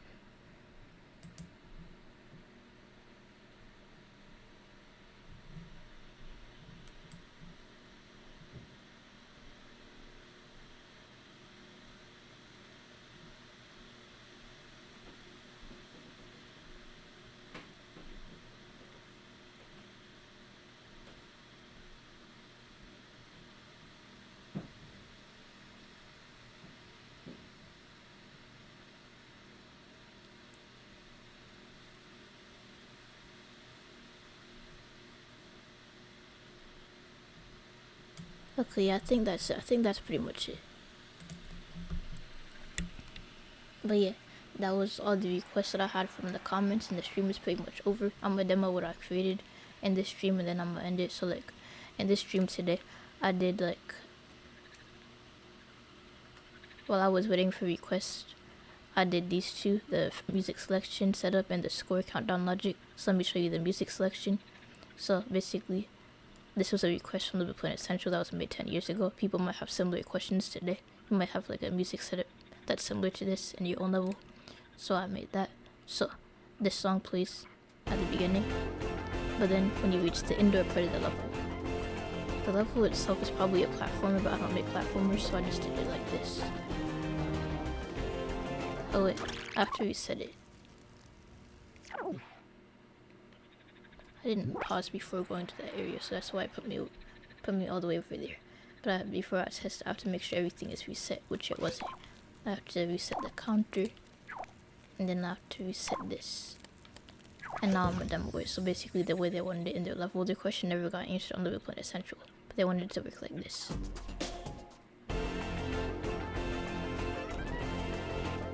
The song is playing, but then when you get to the indoor level, the indoor part of the level, the music stops playing, and then you should be able to select between two songs.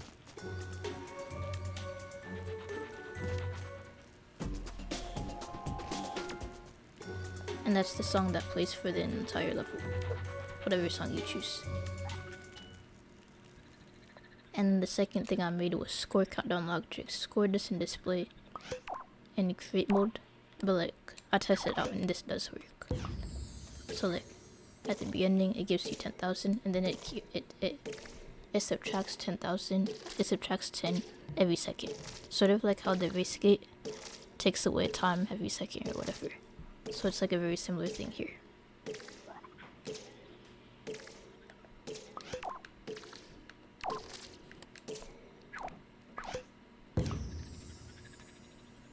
Oh yeah, and I forgot to mention, so like if you want something to happen when you reach 0, then you would just use a score sensor.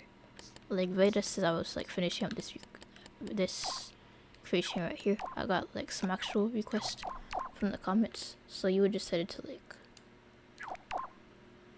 sense like 0, and then you would like connect like a game ender to it. Or that's probably a setting in the set. If it's not in the global settings, then that's what you could do. But I think there's a setting where you can make it end when you have like a certain score. But I think this is like a better way of doing it, or else the level would probably instantly end or something. But you could just connect a game ender. Once I remember where that is. Either a game ender or a progress board, whatever you want. You would just connect it. Like so. I don't know how that works in create mode. I don't want to find out. But yeah, that's pretty much what you would do if you wanted it to end when it reached 0. Wait, no, you would need an AND gate for that actually. Cause or else it would like instantly end.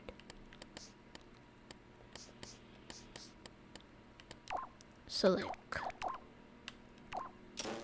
when your score is at 0 and when this has actually been activated, so like when the timer has actually started, and then you'll connect it to your game ender, progress board, whatever you want. But yeah, that was the countdown logic. And then I got a request. I didn't get around to doing this because that was just in case I didn't get like a request or whatever. But like then I have this, the Dragon Ball Z sackbot.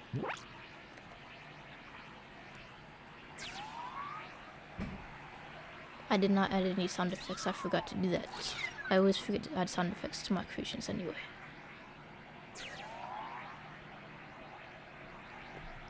But yeah, that's pretty much it. It's pretty cool. Probably my favorite thing I made during this stream.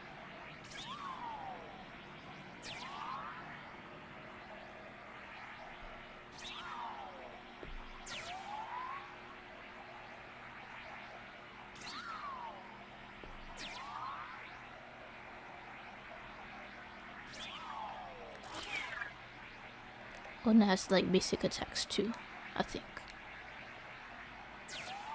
Oh, I forgot to make that static. You would probably want to place an anti-gravity tweaker on that. I forget the controls for the basic attacks, like probably L1 and circle. I forget. But I also made this Dogman sackbot, which fell on the floor. Cause I have it to this.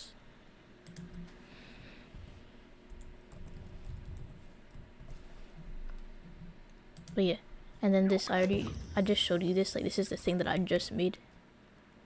Where it like kicks and punches in the direction that you're facing, and of course you would need tags to make it actually do damage. But yeah, that was pretty much everything that I made. I want to showcase this one more time. I mean, I just want to fool around with it one more time.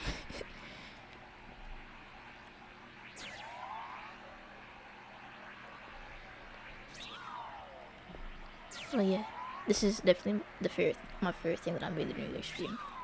I never even watched Dragon Ball Z, but I have to admit this is cool.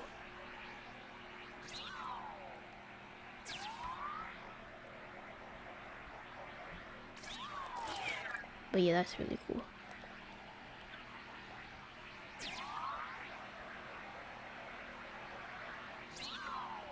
Probably be cooler with sound effects, but I didn't have time to add that because I had to do the other request. Or like I sort of forgot.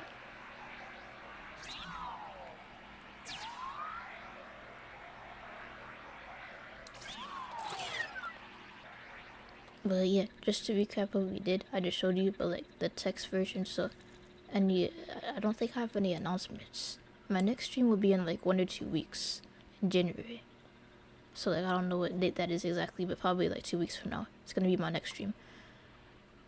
But yeah, in the future, like putting stuff in the Google form gives me more time to like plan out how I'm gonna create all my requests in 3 hours, or like within 3 hours. So definitely be sure to do that for the next time. But like I also do stuff from the comments. So here are the 2 that I got from the comments. The Dragon Ball Z fighting sackbot, which like I said is my favorite thing that I made. Plus the Dogman. I wasn't really too sure what he meant by that. He left before I got to that request, so I wasn't able to ask him to explain. But like I just did like basic kicks, punches, and then no one had any logic. Oh wait, they did. I just didn't write them down. I just answered them on the spot. Someone asked what the blend strength input did, like the difference between the 2 inputs on the character animation tweaker. And someone asked another logic question. Let me look in the chat to see what it was. It was like, oh yeah, if you want to add more than 1 power to your sackbot, how would you do that? And I pretty much talked about how you would use like a AND gate and a NOT gate to make it so. How can I spawn something out of a creatinator without the object being rotated? Okay, let me answer that question real quick. Last request. I have like 10 minutes left. I'm gonna do that over here. So first, of course, you would need a creatinator. Creatinator is... oh, it's right here. I wasn't seeing it because my screen is sort of small. So I'm doing this on my laptop through OBS, so I couldn't really see. Okay.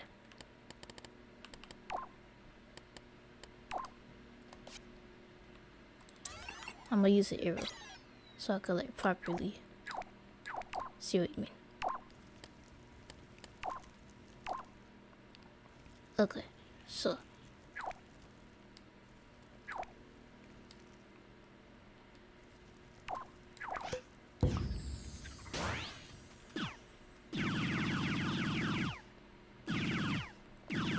seems to be working fine, but in the event that it isn't working, then I suppose what you could do is place a mover that sets a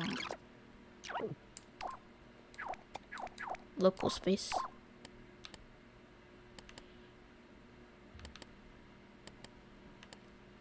And just emit that, so it pretty much like moves in the direction that like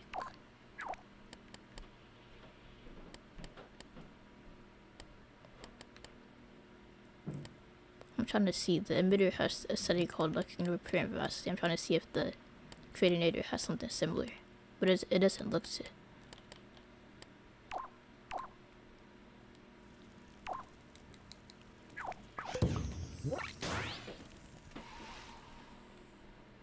And of course you would adjust the settings so this wouldn't happen, but yeah, that's pretty much how you would do it. But yeah, that was all the requests for today. Next time I do this, I'm probably gonna have to promote it on Reddit so I actually get requests, because I did not get any from the Google form. But yeah, I only did the first two because I was doing unanswered questions from LBP3 Central while I was waiting to get actual requests. These were questions that were asked 10 years ago but were never answered, so I was just answering these questions while I was waiting. I did not get to the last one, but pretty much it's the same thing as the music selector setup, where you would need to use 2 separate behavior chips to get it to turn off because of the weird quirk that the behavior chip has.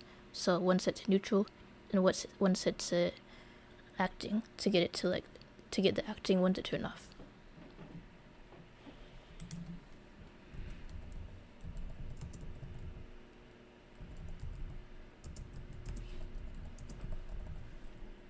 But yeah, thank you for joining the stream. I hope you enjoyed it as much as I did, and I hope y'all have a happy new year and happy holidays and all that, and I hope you enjoy the rest of your day. So yeah, thank you for joining. Oh wait, I didn't want that music to play. I was just going down so I could wave. But yeah, thank you everyone for joining.